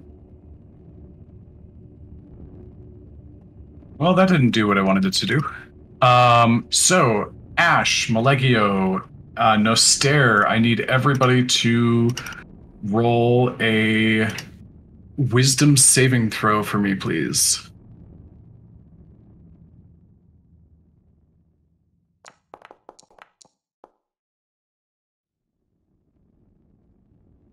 Hey. Oh, now it worked. I don't know why it worked now, but it did. Everybody fails. Nobody. Don't worry about it. I didn't select a token that's not visible. I thought it was just the weasel that bit me. Nope. So all three of you are afraid. There are so many templates on this board. There really are. But the good news is I can delete that one. Just real quick, the fear spell, I believe, makes you drop what's in your hands. It does. Yep. Saving throw or drop whatever it is holding and become frightened for the duration. While frightened by the spell, a creature must take the dash action and move away from you by the safest available route on each of its turns, unless there is nowhere to move. If the creature ends its turn in the location where it doesn't have line of sight of you, the creature can make a wisdom saving throw again. And then if you succeed, it's not afraid anymore. I'm at the top of the stairs and I drop the ball. Oh, probably not. Okay. Sounds good. It's so you drop the ball, it starts to, well, first of all, you drop it and it goes, and it cracks like the stone that it lands on and then begins to roll. And the frog is going to use this just like the remainder of its item interaction to just like put its hand on it and keep it from moving further. A strength check, or is he just able to palm it like a boss? Yeah, I'll give him a strength check on that. I am going to give it an advantage because he is a demon. Well, I'd imagine he's got high strength too. yeah, no, I'll just give him a check on that. I'm gonna laugh. He rolls on that one. That'll be comical. Okay, I should have kept my Oh mouth my shut. gosh, look, you jinxed it. Should have kept It my is mouth now shut. nat 20. It only worked one time. There's a 1 in the number, but there's another number in front. He starts moving it around his body like a goddamn globetrotter. Go off. And he's gonna like come up and like he's just gonna open his mouth as large as it can go with these like terrible wide eyes. You're gonna see like multiple layers of teeth, and he just looks terrifying. He's just and screams out at you all and grabs the orb and begins to move towards the door. And that is where we are going to end for the day.